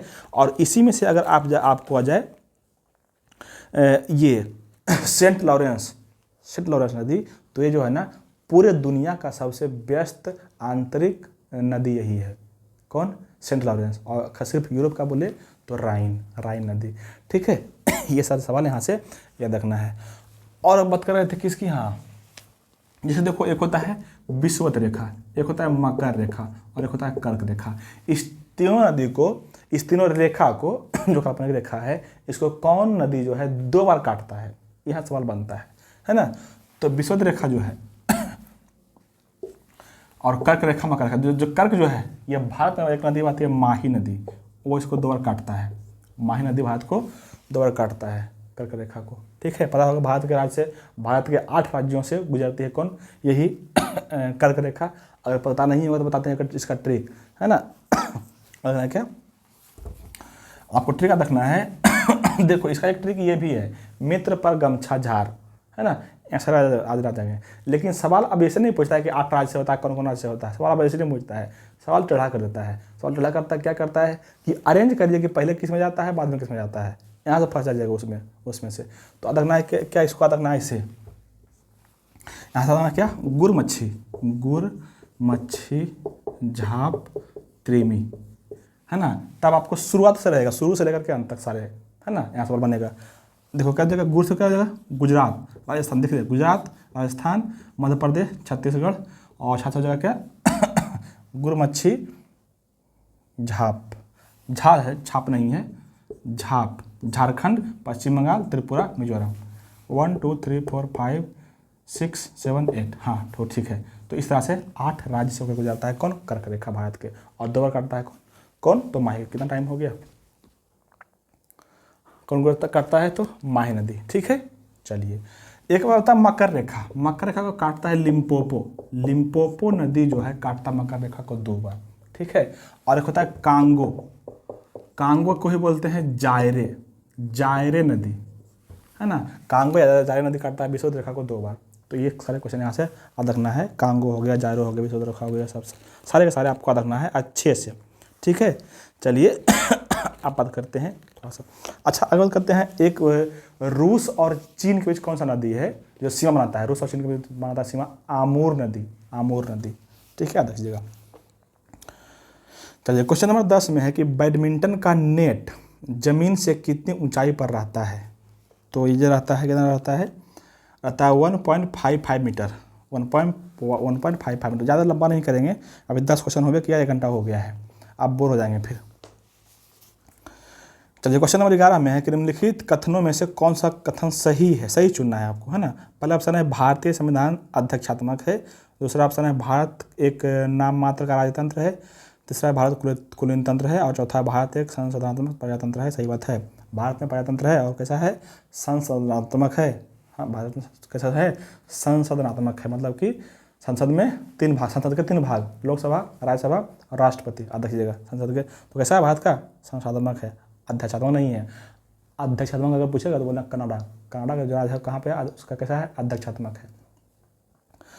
भारत का कैसा है, तो भारत का ये तो ऑप्शन दिया हुआ है संसाधनात्मक, है ना। और अगर पूछे तो बोलना है कि इसका भारत का जो संविधान है, या संविधान के बारे में बोलेगा तो भारत का संविधान कैसा है, तो संघात्मक है। संघात्मक, इसको बोलते हैं फेडरल या एकात्मक, यूनिटरी बोलते हैं। भारत का संविधान कैसा है, फेडरल और यूनिटरी, संघात्मक और एकात्मक, है ना। यहाँ से एक सवाल बनता है, आपको याद रखिएगा, बासवराज बोम्मई वर्सेस भारत संघ 1994 ईस्वी में एक विवाद आया था सुप्रीम कोर्ट में। इसके तहत संविधान को डिफाइन किया गया है कि भारत कैसा देश है। तो देखिएगा वहाँ पर कहा गया है कि भारत एक परिसंघीय संविधान जो कैसा है, परिसंघीय है ना। वहाँ यहाँ पे क्या है, संघीय बोले हैं अभी, यहाँ पे क्या बोला गया था, संघीय बोला गया था, परिसंघीय बोला गया है। तो आपको यहाँ से याद रखना है, ठीक है। और अंबेडकर साहब जो खुद का बनाए हैं, ये भी बोले हैं क्या, परिसंघीय है। संविधान कैसा है, परिसंघीय है, परिसंघीय, ठीक है। एक अथी है, ब्रिटिश का एक राइटर है, राइटर या बोल सकते कुछ भी, अथी है, कानूनवेत्ता है, वो है ना आइवर जेनिंग्स। आइवर जेनिंग्स का सवाल बना हुआ है। आइवर जेनिंग्स जो है ना, भारतीय संविधान को बोला है वकीलों का स्वर्ग। भारतीय संविधान को क्या बोला है, वकीलों का स्वर्ग। और इसी में बोला है कि भारत का संविधान कैसा है, तो बोला है कि ये जो है ना केंद्रीय संविधान है, केंद्रीकरण संविधान है। कैसा संविधान है, केंद्रीकरण संविधान है। आइवर जेनिंग्स का कथन है, स्टेटमेंट है उसका, ठीक है। यहाँ से आपको ये बता रखना है, ठीक है। चलिए, और अब क्वेश्चन नंबर करते हैं नेक्स्ट।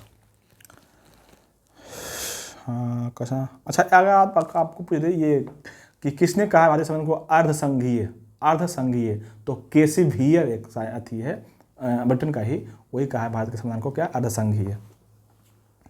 क्वेश्चन नंबर 12 में कि मर्रे डार्लिंग नदी बेसिन निम्न से किस देश में बहता है, तो अभी बोले हैं मर्रे डार्लिंग कहाँ बहता है, ऑस्ट्रेलिया का सबसे लंबा नदी है मर्रे डार्लिंग, ठीक है, आप देखिएगा। और मेकांग कहाँ के है, तो उत्तरी एशिया का सबसे बड़ा है, मतलब कि तिब्बत से निकलता है चीन होते हुए वहाँ पे म्यांमार का, थाईलैंड होते हुए बहुत आगे गिरता है, कहाँ पे, अरब बंगाल खाड़ी में आगे गिरता है, उधर पीछे में, बहुत लंबा है वो, है ना। चलिए क्वेश्चन नंबर अच्छा एक सवाल यहाँ से बनता है, सबसे लंबी नदी जैसे वोल्गा नदी, है ना। वोल्गा नदी जो है ना यूरोप के 5 देश से गुजरता है, 5 देश से गुजरता है। और ये सब सवाल ये बना हुआ है कि कौन सा देश 5 राजधानी से गुजरता है, तो यही है वोल्गा है ना। अब देखिएगा क्वेश्चन नंबर 13 में है कि संविधान के किस अनुच्छेद में राज्यों द्वारा प्राथमिक शिक्षा मातृभाषा में दिए जाने का प्रावधान है, मतलब कि प्राथमिक शिक्षा किस में देगा, मातृभाषा में देगा, ठीक है। ये आपका व्यवस्था है कहाँ पे, अनुच्छेद 350 के 1 में, 350 के 1 में है कि कहाँ शिक्षा देना है, कहाँ पे, प्राथमिक स्कूल में, मातृभाषा में। 350 के बी में अल्पसंख्यक के भाषा का वर्णन है, और 350 में है किसी को आप पत्र लिखते हैं, कोई लिखते हैं, पत्र करते हैं, तो किस भाषा में लिखेंगे, इसका वर्णन है कहाँ पे, 350 में। 351 में क्या है, 351 में है कि हिंदी भाषा को बढ़ावा देना है, प्रचार प्रसार करना है, 351 में। अगर बात करें भाषा के वर्णन कहाँ पे, किस भाग में है, तो भाग 17 में है। और 17 भाग कहाँ से शुरू होता है, 343 से, 343 से शुरू होता गया भाषा, और 351 तक है इसका वर्णन, है ना। 343 अनुच्छेद में है कि भारत का भाषा क्या होगा, भारत के संघ की भाषा क्या होगी, संघ की भाषा क्या होगी, है ना। 343 में हो गया। 44 में है कि संसद की भाषा क्या होगी, संसद की भाषा का वर्णन कहाँ पे है, 344 में। और 345 में है राज्य की भाषा के बारे में चर्चा किया गया है, राज्य की भाषा के बारे में चर्चा किया गया 344 में, ठीक है। इतना कर लीजिएगा, इससे सवाल फालतू नहीं पूछता है। क्वेश्चन नंबर 14 में है कि विश्व में सर्वप्रथम विधि संहिता बनाने वाला राजा कौन था, तो देखिए पहली बार दुनिया में अगर कोई कानून बनाया था, विधि मतलब क्या होता है, कानून होता है, लॉ होता है, तो वही था हम्मुराबी था, हम्मुराबी, ऑप्शन नंबर 1 यही था, ठीक है। याद रखना है हम्मुराबी, ठीक है। और जो सिकंदर का सिकंदर का कब जन्म हुआ था, 356 ईस्वी में सिकंदर का जन्म हुआ था, है ना। कहाँ के था, इसका बाप का नाम था क्या, फिलिप द्वितीय, मकदूनिया के आदमी था, ठीक है। और यहाँ से लगना है कि भारत पर आक्रमण कब किया था, तो 326 ईस्वी पूर्व में आक्रमण किया था भारत पर, 326 ईस्वी पूर्व में, ठीक है।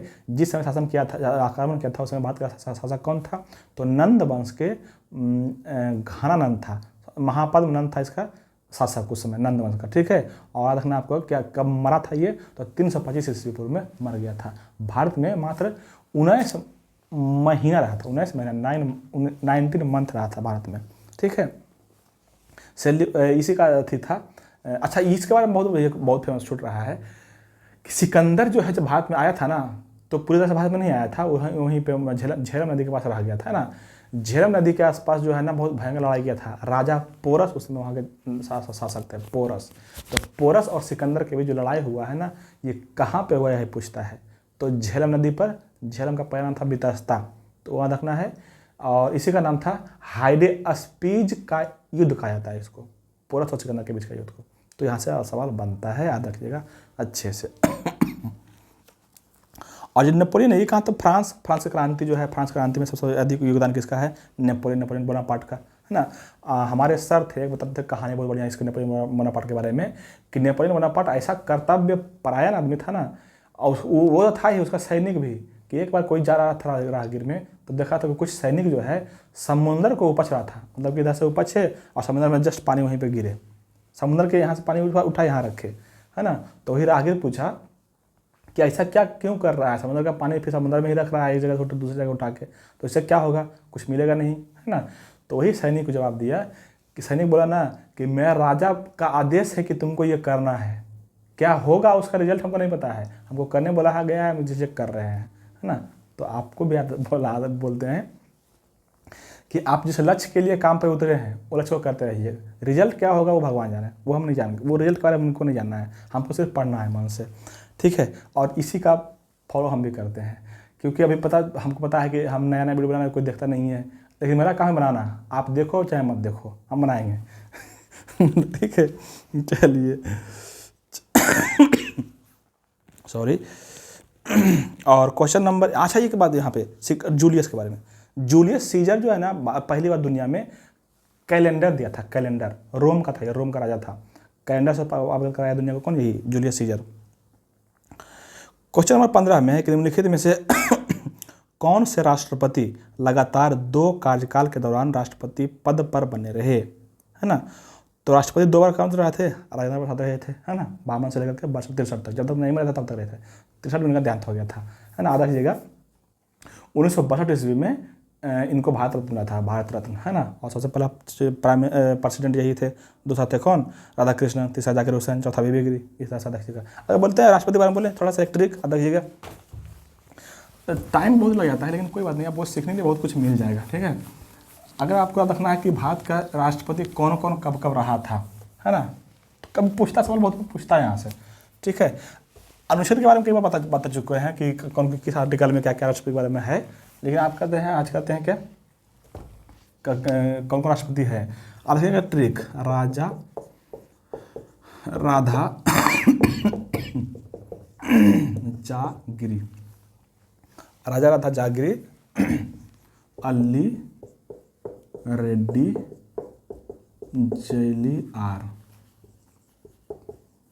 यहाँ से आ जाते हैं, शंकर के कलाम, प्रतिभा प्राण नाथ। बस ये ट्रिक आपको रखना है, आपको सीरियल वाइज से प्रेसिडेंट का नाम याद रखेगा कि कौन कौन कब कब बने हैं। देखिए यहाँ पे क्या रखना है, राजा राधा जागरी, एक बार पढ़ना है इतना, जैसे पढ़ने बोल रहे हैं वैसा ही पढ़ना है, अंदर ही हो गया कहीं बंद ना हो जाए रिकॉर्डिंग। हाँ, जैसे बोले वैसे पढ़ना है, राजा राधा जागरी, अल्ली रेड्डी जैली आर, दोबारा, तीसरा है शंकर के कलाम, प्रतिभा प्राणनाथ, 4 बार में तोड़ के पढ़ना है, ठीक है। राजा राधा जागरी, अल्ली रेड्डी जैली आर, शंकर के कलाम, प्रतिभा प्राणनाथ। बस देखिए, राजेंद्र प्रसाद, राधा कृष्णन, जाकिर हुसैन, बीबी गिरी, कौन है ये, मोहम्मद अली है ये, और यहाँ पे कौन था, कौन रेड्डी है, कोई रेड्डी है, नीलम संजीवा रेड्डी है, ठीक है। और जय से क्या देगा, ज्ञानी जैन सिंह। आर से आ जाएगा आर के नारायणन। शंकर से हो गया शंकर दयाल शर्मा। कैसे हो जाएगा क्या, शंकर दयाल शर्मा के पास हो जाएगा कैसे क्या के आर नारायण, ये हो जाएगा क्या के आर नारायण, ये है आर के नारायण, ये हो जाएगा के आर नारायण, है ना। और अबुल कलाम आज़ाद, ठीक है सॉरी एपीजे अब्दुल कलाम, फिर प्रतिभा पाटिल, फिर प्रांत से जाएगा कौन, प्रणब मुखर्जी, और नाथ से जाएगा कौन, रामनाथ कोविंद। इस तरह से आपको पूरा का पूरा हो जाएगा। उसके बाद जो अभिनय का जो है कौन, द्रौपदी मुर्मू जी हैं, तो यहाँ से रखना है। अगर हम बात करें राष्ट्रपति के इसका आर्टिकल के अनुच्छेद के, तो राष्ट्रपति का वर्णन कहाँ पे है, अनुच्छेद 52 में। अनुच्छेद 52 के क्या है, भारत में एक राष्ट्रपति होगा। अनुच्छेद 53 में है कि भारत के राष्ट्रपति जो है संघीय कार्यपालिका के मुख्य रहेंगे, है ना। मतलब कि संघीय कार्यपालिका का जो कार्यभार होगा किसका होगा, राष्ट्रपति का। 54 में निर्वाचन है, 55 में निर्वाचन की रीति है, 56 में कार्यकाल है, 57 में पुनर्निर्वाचन है, 58 में योग्यता है, 59 में शर्त है, 60 में शपथ है, 61 में इस राष्ट्रपति में महाभियोग है ना, 72 में क्षमादान करते हैं, अनुच्छेद 108 में संयुक्त बैठक बुलाते हैं लोकसभा और राज्यसभा की। तो ये सारे बताए यहाँ से याद रखना। 85 में लोकसभा भंग करते हैं। सारे क्वेश्चन यहाँ से राष्ट्रपति का है। चलिए क्वेश्चन नंबर 16 में है कि गुलाबों की लड़ाई हुई थी, मतलब गुलाबों की लड़ाई कहाँ हुआ था। ये था इंग्लैंड और फ्रांस की लड़ाई हुआ था ना। इससे पहले सब जिसको बोलते हैं सप्तवर्षीय युद्ध, है ना, उसके बाद लड़ाई हुआ था ये इंग्लैंड गुलाबों। उस इंग्लैंड का राजा जो है आपस में लड़ गया था, है ना, उसको बोलते गुलाबों की लड़ाई। चलिए इंग्लैंड में, ठीक है।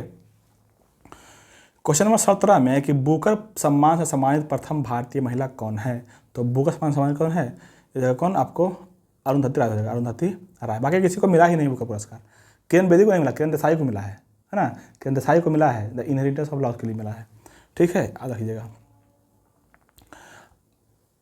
अरुंधति राय को किसके लिए मिला है, the God of small things के मिला है, किसको, अरुंधति राय को। और किरण देसाई को मिला है क्या, इनहेरिटेंस ऑफ लॉस को, है ना। इसको एक कभी और बोलते हैं क्या, अरविंद अधिका को मिला 2008 में, किसके लिए, द व्हाइट टाइगर के लिए, द व्हाइट टाइगर के लिए। एक मिला है BS नायपाल को 71 में, है ना, BS नायपाल को किसके लिए अच्छा एक और मिला है किसको, BS नायपाल को मिला है, एक मिला है किसको, सलमान रुश्दी को मिडनाइट चिल्ड्रन के लिए, ठीक है, 1981 में याद रखिएगा, ठीक है। अगला बात यही बात बोले ना कि कहाँ गया क्वेश्चन, बुकर पुरस्कार सब शुरू कब हुआ था, 1900 क्या बोलते हैं 69 क्यों क्या बोलते हैं 69 में शुरू हुआ था, 1969 में शुरू हुआ था, ठीक है, देखिएगा। इसी समय हुआ था दादा साहब फाल्के पुरस्कार हुआ, दादा साहब फाल्के पुरस्कार भी इसी समय शुरू हुआ था 1969 ईस्वी में। और एक था कौन, द्रोणाचार्य पुरस्कार 85 में शुरू हुआ था। तो उसके बाद नहीं करेंगे, अब बात करेंगे इसकी। बुकर के कब शुरू हुआ था, 69 में, है ना। सबसे पहला बार किसको मिला है, तो जो सबसे पहला बार मिला है ना, वो याद रखिएगा न्यूइड को मिला है, किसको, न्यूइड को याद रखिएगा, न्यूइड को, ठीक है। और यहाँ से आप भी जो वर्तमान में जो मिला 2023 में वो मिला है किसको ये मिला है प्रिंस लिपी, एक सेकंड गलती नहीं हो जाए, गलती नहीं होनी चाहिए, पॉल लिंच को मिला है अब भी, है ना। किसके लिए मिला है याद रखिएगा, ये प्रोफेट सॉन्ग के लिए इसको मिला है बुकर पुरस्कार 2023 का, है ना। अच्छा एक बात बताते हैं जो सुन रहे हैं, है ना, गलती एक भी नहीं रहेगा, है ना, क्योंकि जहाँ पे गलती होता है वहाँ पर रुक जाते हैं हम, ठीक है। तो गलती नहीं रहेगा, हो सकता है by the way by miss कभी कोई निकल जाए तो उसके लिए माफ़ी चाहते हैं, लेकिन गलती नहीं होगा, ये आपको 100% एश्योर करेंगे, है ना। नहीं तो आप कहीं भी किसी भी मुद्दे पर किसी भी पॉइंट पर चेक करके बताइएगा आप हमको, है ना। ऐसे गलती नहीं रहेगा, आप एश्योर रहिए इसके लिए हम बहुत तैयारी करके मतलब बोलते हैं आपको, ठीक है। इसके लिए आप एश्योर रहिए, सुनिश्चित रहिए। चलिए क्वेश्चन नंबर कहाँ गया, हाँ ये, और क्वेश्चन नंबर 18 में आते हैं। क्वेश्चन नंबर 18 में है कि विश्व स्वास्थ्य संगठन जिसको WHO बोलते हैं, वर्ल्ड हेल्थ ऑर्गेनाइजेशन का मुख्यालय पूछ रहा है कहाँ है, जो सब जानता है, दुनिया में कौन ऐसा नहीं होगा स्टूडेंट जो नहीं जानता होगा। जेनेवा में होता है, जेनेवा में, है ना। देखो अभी जेनेवा में कौन कौन सा संगठन है सारे के बारे में हम बोल देंगे, लगभग सारे के बारे में, है ना। आपको याद रखना है, अच्छे से लिख ले चाहे तो, है ना, जल्दी कहीं पे नहीं मिलेगा इतना सब के बारे में। सुनिए जेनेवा सबसे पहले कौन हो गया, हाँ यहाँ पे लिख लेते हैं, हम भी लिख लेते हैं जल्दी, है ना। इस ट्रिक जहाँ पे ट्रिक आता है आप उसको जरूर नोट कर लें कॉपी में, और नहीं तो याद नहीं रह पाएगा, है ना। मेरा ट्रिक का एक कॉपी पूरा भर गया है, सिर्फ ट्रिक वाला। हाँ क्या बोल रहे थे, किसके बारे में बोलते थे, हाँ जिनेवा के बारे में। जिनेवा में किसका हेडक्वार्टर है, मुख्यालय है, उसके बारे में बोल रहे हैं। हाँ सबसे पहले रखना है ITU, है ना, इसको बोलते हैं इंटरनेशनल टेलीकम्युनिकेशन यूनियन, है ना, दूरसंचार संघ, अंतर्राष्ट्रीय दूरसंचार संघ, कहाँ पे, जिनेवा में।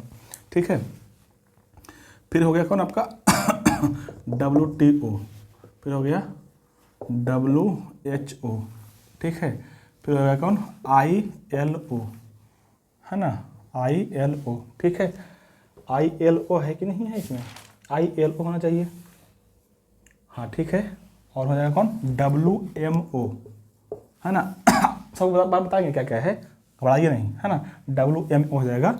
इसके अलावा आपको रखना है क्या, WIPO हो जाएगा, WIPO, इसके अलावा हो जाएगा UNCTAD, उसका हो जाएगा क्या, संयुक्त, ऐसे लिख देते हैं UN लिख देते हैं, UN मतलब क्या होता है, संयुक्त राष्ट्र, UN शरणार्थी, UN शरणार्थी।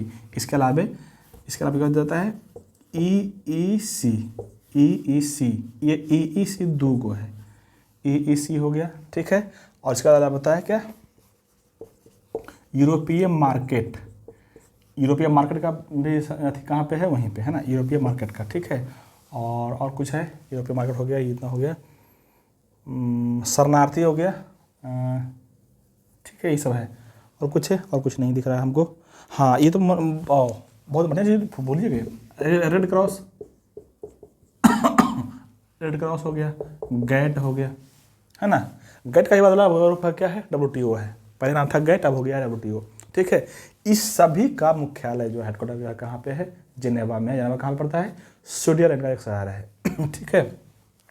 ये हो गया अंतर्राष्ट्रीय दूरसंचार संघ, WTO जानते हैं हम, WHO जानते हैं, इंटरनेशनल लेबर संघ, श्रमिक संगठन जिसको बोलते हैं। WMO होता है विश्व मौसम संगठन,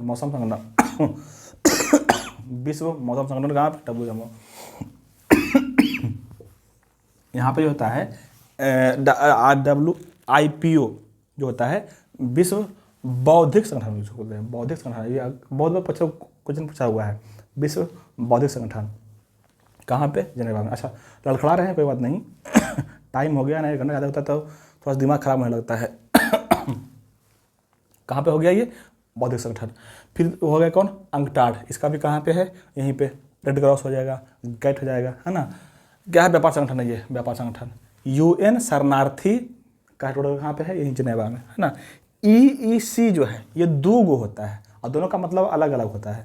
एक का मतलब होता है इस E का मतलब यूरोपियन, इसका भी यूरोपियन इकोनॉमिक, ये होता है सी से कम्युनिटी, यूरोपियन इकोनॉमिक कम्युनिटी, और हो जाएगा यूरोपियन इकोनॉमिक, और सी से हो जाएगा क्या, कम्युनिटी नहीं, कंपनी बोल सकते हैं इसको, क्या बोलते हैं, ये कहाँ गया ना, आयोग, कमीशन, यूरोपियन एनर्जी कमीशन, यूरोपीय ऊर्जा आयोग, यूरोपीय ऊर्जा आयोग, और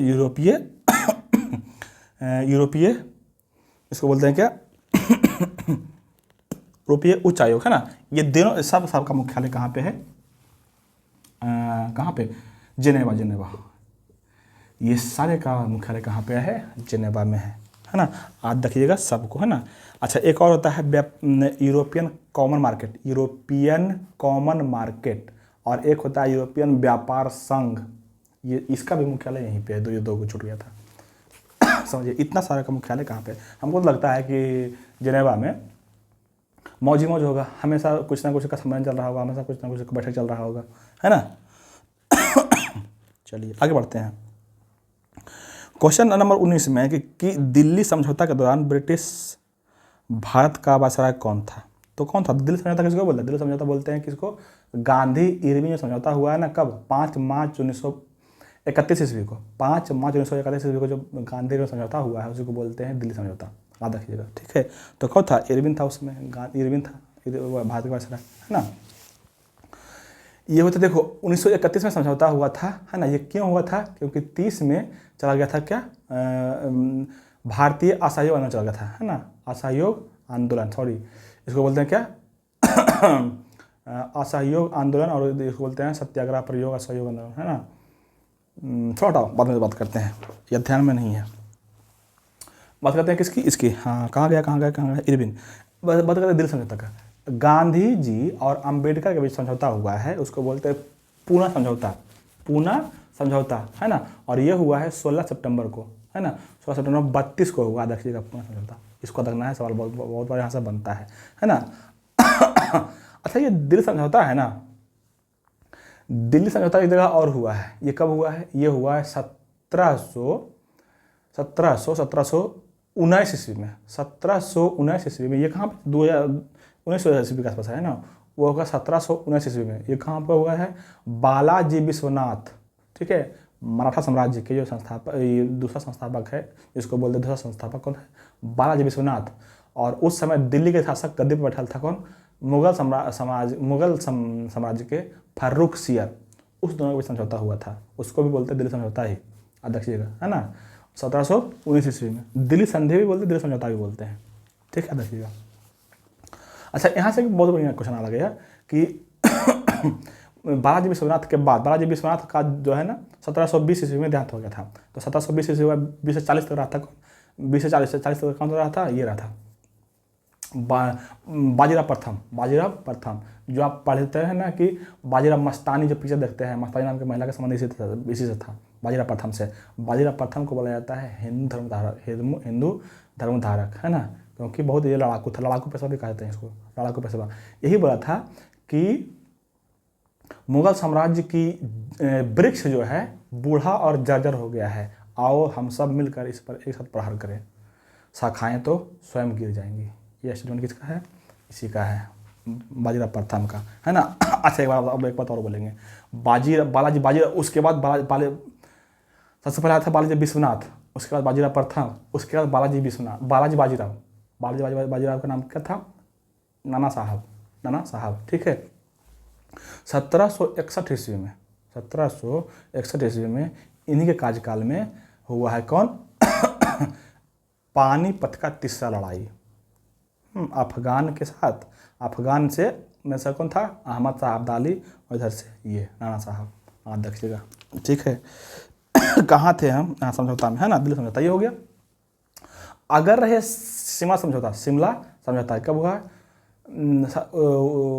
1972 में क्या हुआ, शिमला समझौता हुआ है। भारत से किसके बीच, भारत और पाकिस्तान के बीच। भारत से इंदिरा गांधी 72 में, और पाकिस्तान से उस समय प्रधानमंत्री थे जुल्फिकार अली भुट्टो, याद रखना है।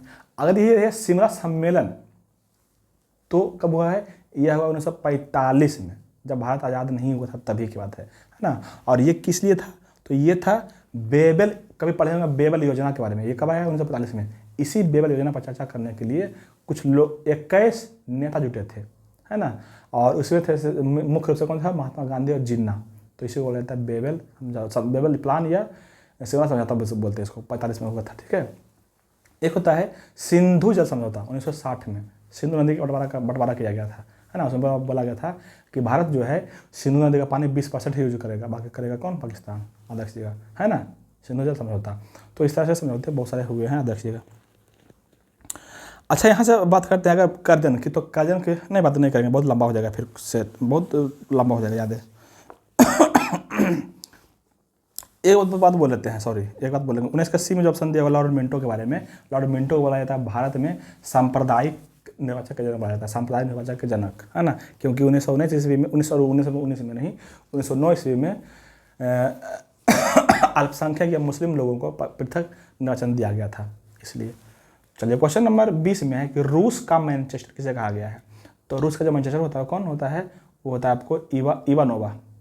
देखो ब्रिटेन में एक शहर है मैनचेस्टर, वहाँ पे सूती वस्त्र बहुत अधिक पैमाने पर बनता है ना। इसीलिए जहाँ जहाँ भी जिस भी देश में सूती पैमाना का इंडस्ट्री है, उस देश को बोला जाता है मैनचेस्टर वहाँ का, है ना। जैसे यही रूस का दिया हुआ है इवानोवा, क्या है, रूस का मैनचेस्टर है। जापान के नाम से पूछता भाई, बहुत क्वेश्चन पूछता है, जापान का मैनचेस्टर कौन, ओसाका शहर क्या है, जापान का मैनचेस्टर है। अगर बोले भारत का मैनचेस्टर तो कहाँ, अहमदाबाद। भारत का मैनचेस्टर कहाँ पे, अहमदाबाद। अगर पूछ दे उत्तरी भारत का मैनचेस्टर तो बोलना है आपको क्या, कानपुर। दक्षिणी भारत का मैनचेस्टर तो कोयम्बटूर। पूर्वी भारत का मैनचेस्टर कोलकाता, और पश्चिमी भारत का मैनचेस्टर कहाँ पे, अहमदाबाद, ठीक है। पश्चिमी भारत का भी और पूर्वी भारत का भी अहमदाबाद ही। अगर पूछ दे सूती वस्त्र की राजधानी कहाँ है भारत में? तो बोलना मुंबई है ना, सारी बात याद रखना है। क्वेश्चन नंबर 21 में है कि मानचित्र में नीले रंग का प्रयोग किसके प्रदर्शन में होता है? तो नीला रंग का मुझे प्रयोग होता है। अच्छा, नीला क्या होता है? वाटर जो होता है, वाटर के कारण आकाश नीला दिखता है, तो वाटर के कारण हो जाएगा। यही वाटर कहाँ पे है? वाटर रिसोर्स जितना भी है ना, सब हो जाएगा। कौन? नदी इसमें दिया, नदी हो जाएगा ऑप्शन, है ना। यहाँ सवाल एक बनता है कि मानचित्र के बनाना जो बनाता है उसको क्या कहते हैं? उसको बोलते हैं मानचित्रग्राफी, या इंग्लिश में पूछता है कार्टोग्राफर बोलते हैं उसको, कार्टोग्राफर बोलते हैं उसको। ठीक है, सॉरी सेट बोला गया, कहाँ चल गया? 8 सेट नंबर, चलिए 21 हो गया। और क्वेश्चन नंबर 22 में है कि निम्नलिखित अभिलेखों में से किसमें कालिदास का नाम मिलता है? तो देखो, कालिदास का मिलता है किसमें? एहोल अभिलेख में। किसमें मिलेगा? एहोल अभिलेख में, ऑप्शन नंबर डी में है ना। एहोल में क्यों मिलता है? इसलिए मिलता है एहोल में क्योंकि उस समय जो शासन चला था, किसका चला था? गुप्त वंश का, है ना। और गुप्त वंश में के शासन काल के दौरान ही लिखा गया था एहोल अभिलेख।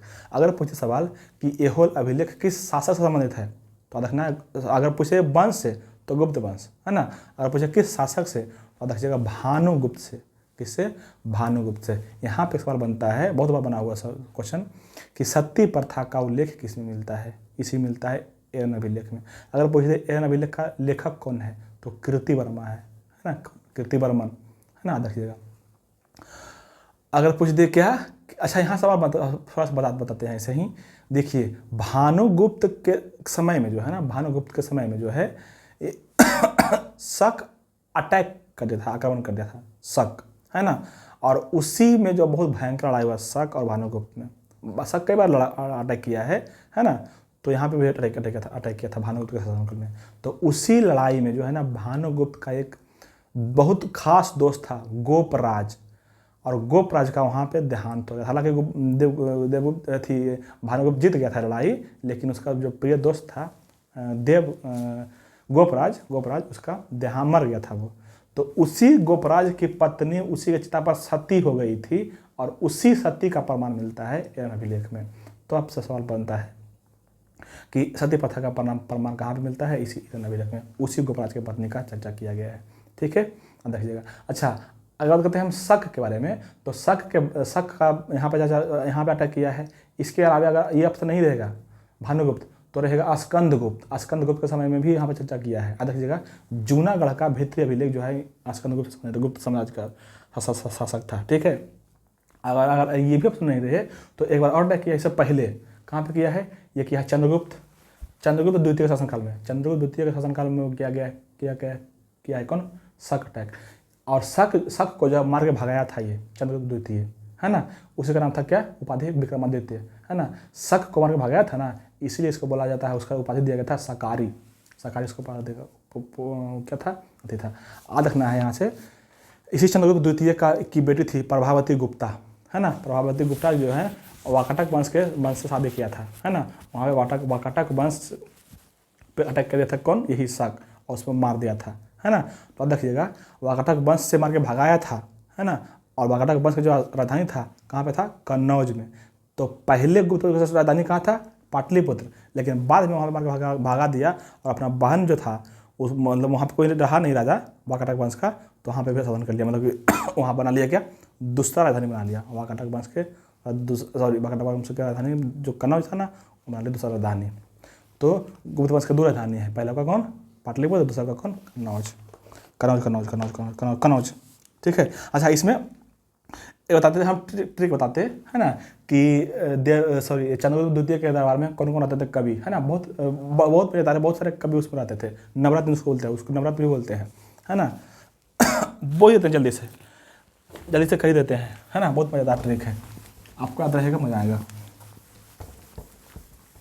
जल्दी से कर देते हैं। क्या है ना, ट्रिक है ना, मेरा ऐसा ट्रिक रहता है कि लिखेगा नहीं तो समझ में नहीं आएगा, इसे लिखना पड़ता है। देखिए, उसका ट्रिक है वाह अमर, अब हटाओ, वाह अमर काली धन से रुचि छौ, बैताल भट्ट। 1 2 3 4 5 6 7 8 9, ठीक है, ओके एकदम ओके है ना। 9 वो इसके दरबार में कब रहता था, किसके दरबार में, चंद्रगुप्त द्वितीय के दरबार में, है ना। चंद्रगुप्त द्वितीय के दरबार में जिसको नाम था कि उपाधि का था विक्रमादित्य, ठीक है। देखिए वहाँ से जगह बराह मिहिर, है ना, हाथ से जगह हरिसेन। हरिसेन लिखा है कौन, कौन लिखा है अभिलेख, इलाहाबाद प्रशस्ति लेख, इसको बोलता है पर्याय प्रशस्ति लेख, यही लिखा है हरिसेन। तो बराह मिहिर, हरिसेन। एक था अमरदास, अमरदास एक बुक लिखा अमरकोश, है ना, वो लिखा है अमरदास। कालिदास, धनवंतरी, और से जगह सक्कू एक था उसी के दरबार में। रुचि से आधा करिएगा बर रुचि, 6 से छपनक, और वैसे बैताल से बैताल भट्ट। ये 9 गो अथी महान मतलब ज्ञानी रहता था उसके दरबार में। आंसर बनता है, ठीक है। चलिए और क्वेश्चन कहाँ गया अब, क्वेश्चन नंबर 23 है, 23 क्वेश्चन नंबर 23 में है, बाकर कप का संबंध किस खेल से है। बाकर कप का संबंध बाकर किसके हो जाएगा, गोल्फ से, गोल्फ से हो जाएगा, गोल्फ से हो जाएगा क्या, बाकर कप। गोल्फ में जितना भी आएगा आपको याद रखना है ट्रिक से कि गोल्फ में बाकर कप के अलावे और कौन कौन सा कप आता है। आप देखिएगा, देखिए देखना आपको क्या, बस से राइड डन कर प्रिंस, बस। इसमें गोल्फ से जितने भी कप और ट्रॉफी है सब आपको आ जाएगा, है ना, गोल्फ वाला, ठीक है ना। देखिए बस से जाएगा कौन, बाकर, बस से जाना बाकर, सर्किट, सा से सर्किट, अच्छे से आता था सर्किट, है ना, ये कुछ नहीं है। तो Ryder, Dunhill, Ryder Cup, Dunhill Cup, और प्रिंस कर कुछ नहीं है, प्रिंस हो जाएगा प्रिंस ऑफ वेल्स कप। ये सारे कहाँ किससे है, किससे, गोल्फ से, गोल्फ से। एक ऑप्शन दिया हुआ हॉकी, हॉकी से कौन हो जाएगा, वही सब, आगा खां, रंगा स्वामी, मुरुगा स्वामी, गोल्ड कप, वेलिंगटन कप। अच्छा देखिए वेलिंगटन कप रहे ना तो है हॉकी का, वेलिंगटन ट्रॉफी रहे तो वो है नौका दौड़ का। वेलिंगटन कप ट्रॉफी कहाँ पर होता है, वहाँ पे था केरल में एक झील है बेम्बनाद झील, है ना, वहीं पे होता है नौका दौड़ प्रतियोगिता, उसी में दिया जाता है। वेलिंगटन ट्रॉफी है वो, है ना, नौका दौड़ वाला, और वेलिंगटन कप रहे तो ये है हॉकी का, ठीक है। ये सारे है। चलिए और भी सारे हैं हॉकी का, नेहरू कप है, इंदिरा गांधी कप है, मुरुगप्पा कप है, गोल्ड कप है, महाराजा रंजीत सिंह कप है। ये सारे कप है किसका, इसी का, आगा खां का।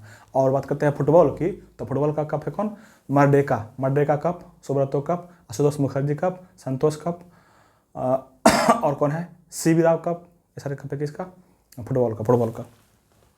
चलिए आप ज़्यादा नहीं करेंगे। क्वेश्चन नंबर 24 में है कि मैं एक समाजवादी और गणतंत्रवादी हूँ और मुझे राजाओं और राजकुमारों में विश्वास नहीं है। ये कथन किसका है, नेहरू जी का कथन, ऑप्शन नंबर डी। ज़्यादा नहीं करेंगे।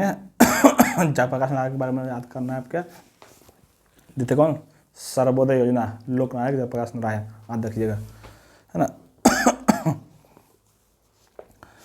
क्वेश्चन नंबर 25 में है कि भारत में बेरोजगारी का प्रमुख कारण क्या है। देखो भारत में देखा अगर क्वेश्चन है ना कि भारत में बेरोजगारी का प्रमुख कारण क्या है, तो कारण बहुत सारे हैं, है ना, लेकिन यहाँ पे जो बेटर है आप इसके आंसर के अनुसार ये ऑप्शन नंबर बी दिया हुआ, जनसंख्या में वृद्धि, तीव्र वृद्धि।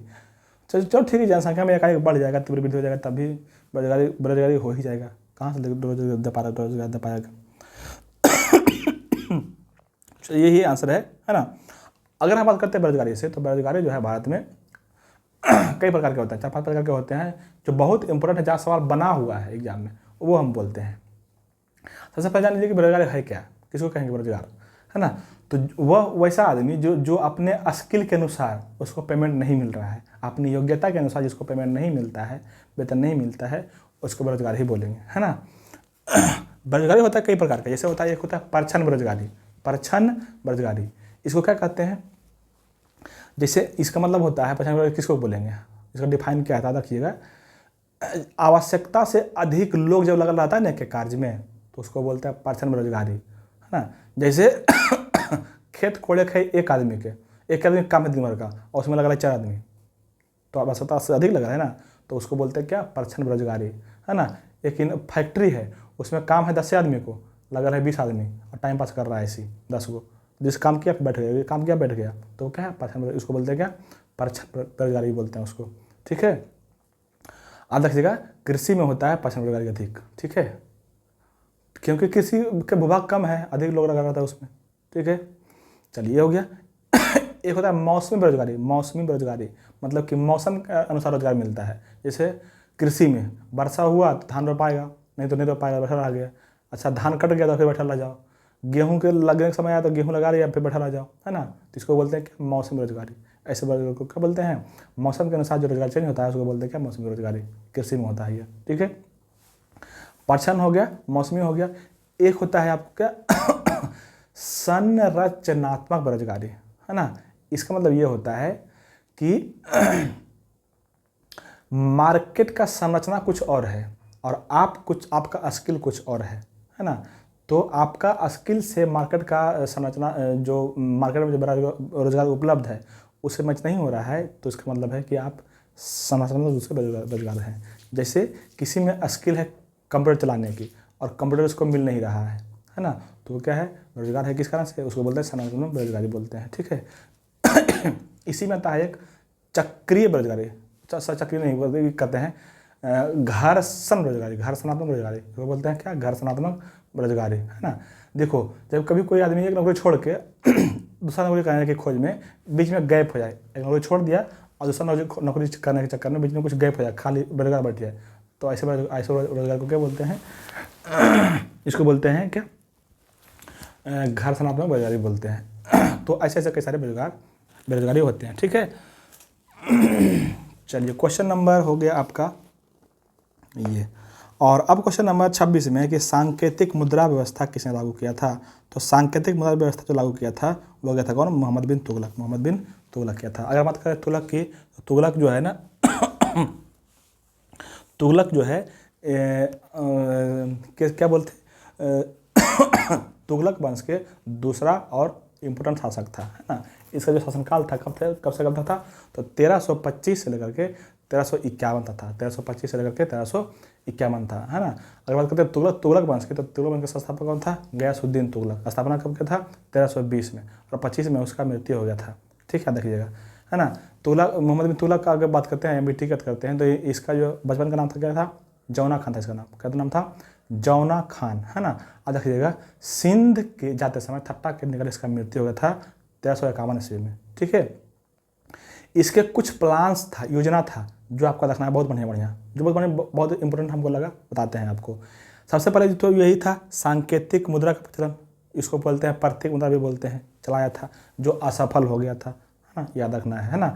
हालांकि ये किसी को देख के चलाया था, इससे पहले चीन के शासक जो है ना वो चला चुका था, वो उसका सफल हो गया था, लेकिन इसका असफल हो गया, है ना। उसको चीन का जो शासक था उसको बोलते हैं कुबलई खान, वो चला चुका था, उसका सफल हो गया था, ठीक है।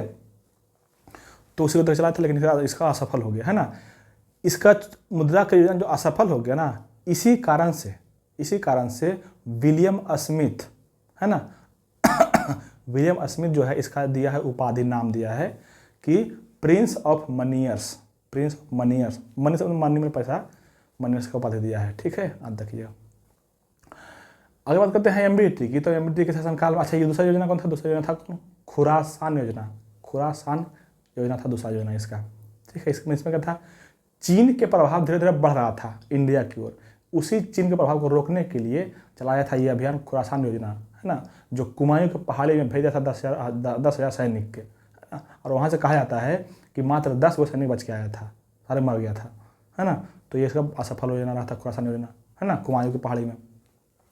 इसी तरह से सांकेतिक योजना, अच्छा ये जो है ना, दक्षिण भारत पर कंट्रोल करने के लिए राजधानी को चेंज किया था। राजधानी लिया गया था कहाँ से, दिल्ली से लिया गया था दौलताबाद, दिल्ली से दौलताबाद, आप देखिएगा, ठीक है। पहले राजधानी था कहाँ, दौलताबाद, आप देखिएगा, ठीक है। और यहाँ बात करते हैं इसकी, तो ये जो है ना, जो सांकेतिक मुद्रा चलाया था वो किसको चलाया था, तांबा चलाया था, तांबा के, ठीक है, तांबा के।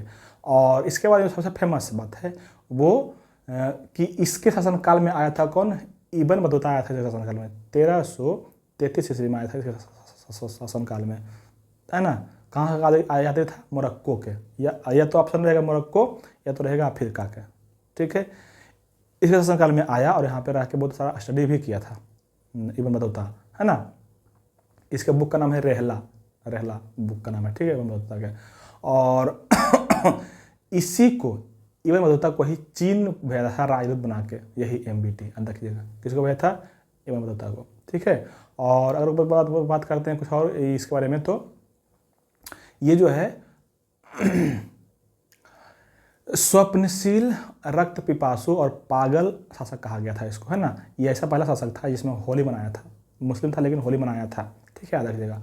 और ये जो है ना, ये जो है अपने शासन को धर्मनिरपेक्ष करने की कोशिश किया था। धर्मनिरपेक्ष मतलब कोई स्पेशल धर्म नहीं रहेगा, जबकि जितने भी मुस्लिम शासक हुए हैं सब बोला था कि हम इस्लाम बनाएंगे, मुस्लिम बनाएंगे सब, लेकिन ये बोला था कि नहीं, हम राज्य कैसा रखेंगे, धर्मनिरपेक्ष रखें। बढ़िया सवाल है, यहाँ से क्वेश्चन बनता है, ठीक है। और इसके बारे में सबसे बढ़िया सवाल ये बनता है कि ये जो है ना, उलेमा को ख़त्म कर दिया था, उलेमा को ख़त्म कर दिया था। उलेमा क्या होता है, उलेमा देखो उस समय जो है ना, इंडिया में भी लगभग पूरा इंडिया में साउथ के हल्का भाग छोड़ के, और पूरा अरब देश, खाड़ी देश, और इधर पूरा पाकिस्तान, अफगानिस्तान, सब में इस्लाम पर धर्म छाया हुआ था। और इस्लाम का जो सबसे प्रमुख आदमी था जो सबको कंट्रोल करता था, सबसे प्रमुख वही था, उसको बोलते थे कौन, उसको बोलते थे क्या, खलीफा, है ना। वो एक ही होता था पूरे क्षेत्र के लिए, पूरे इस्लाम के लिए खलीफा एक ही होता था, है ना। और उसी का शासन सब जगह चलता था, उसी का शासन नहीं बोलेंगे, उसी का कानून सब जगह चलता था, है ना।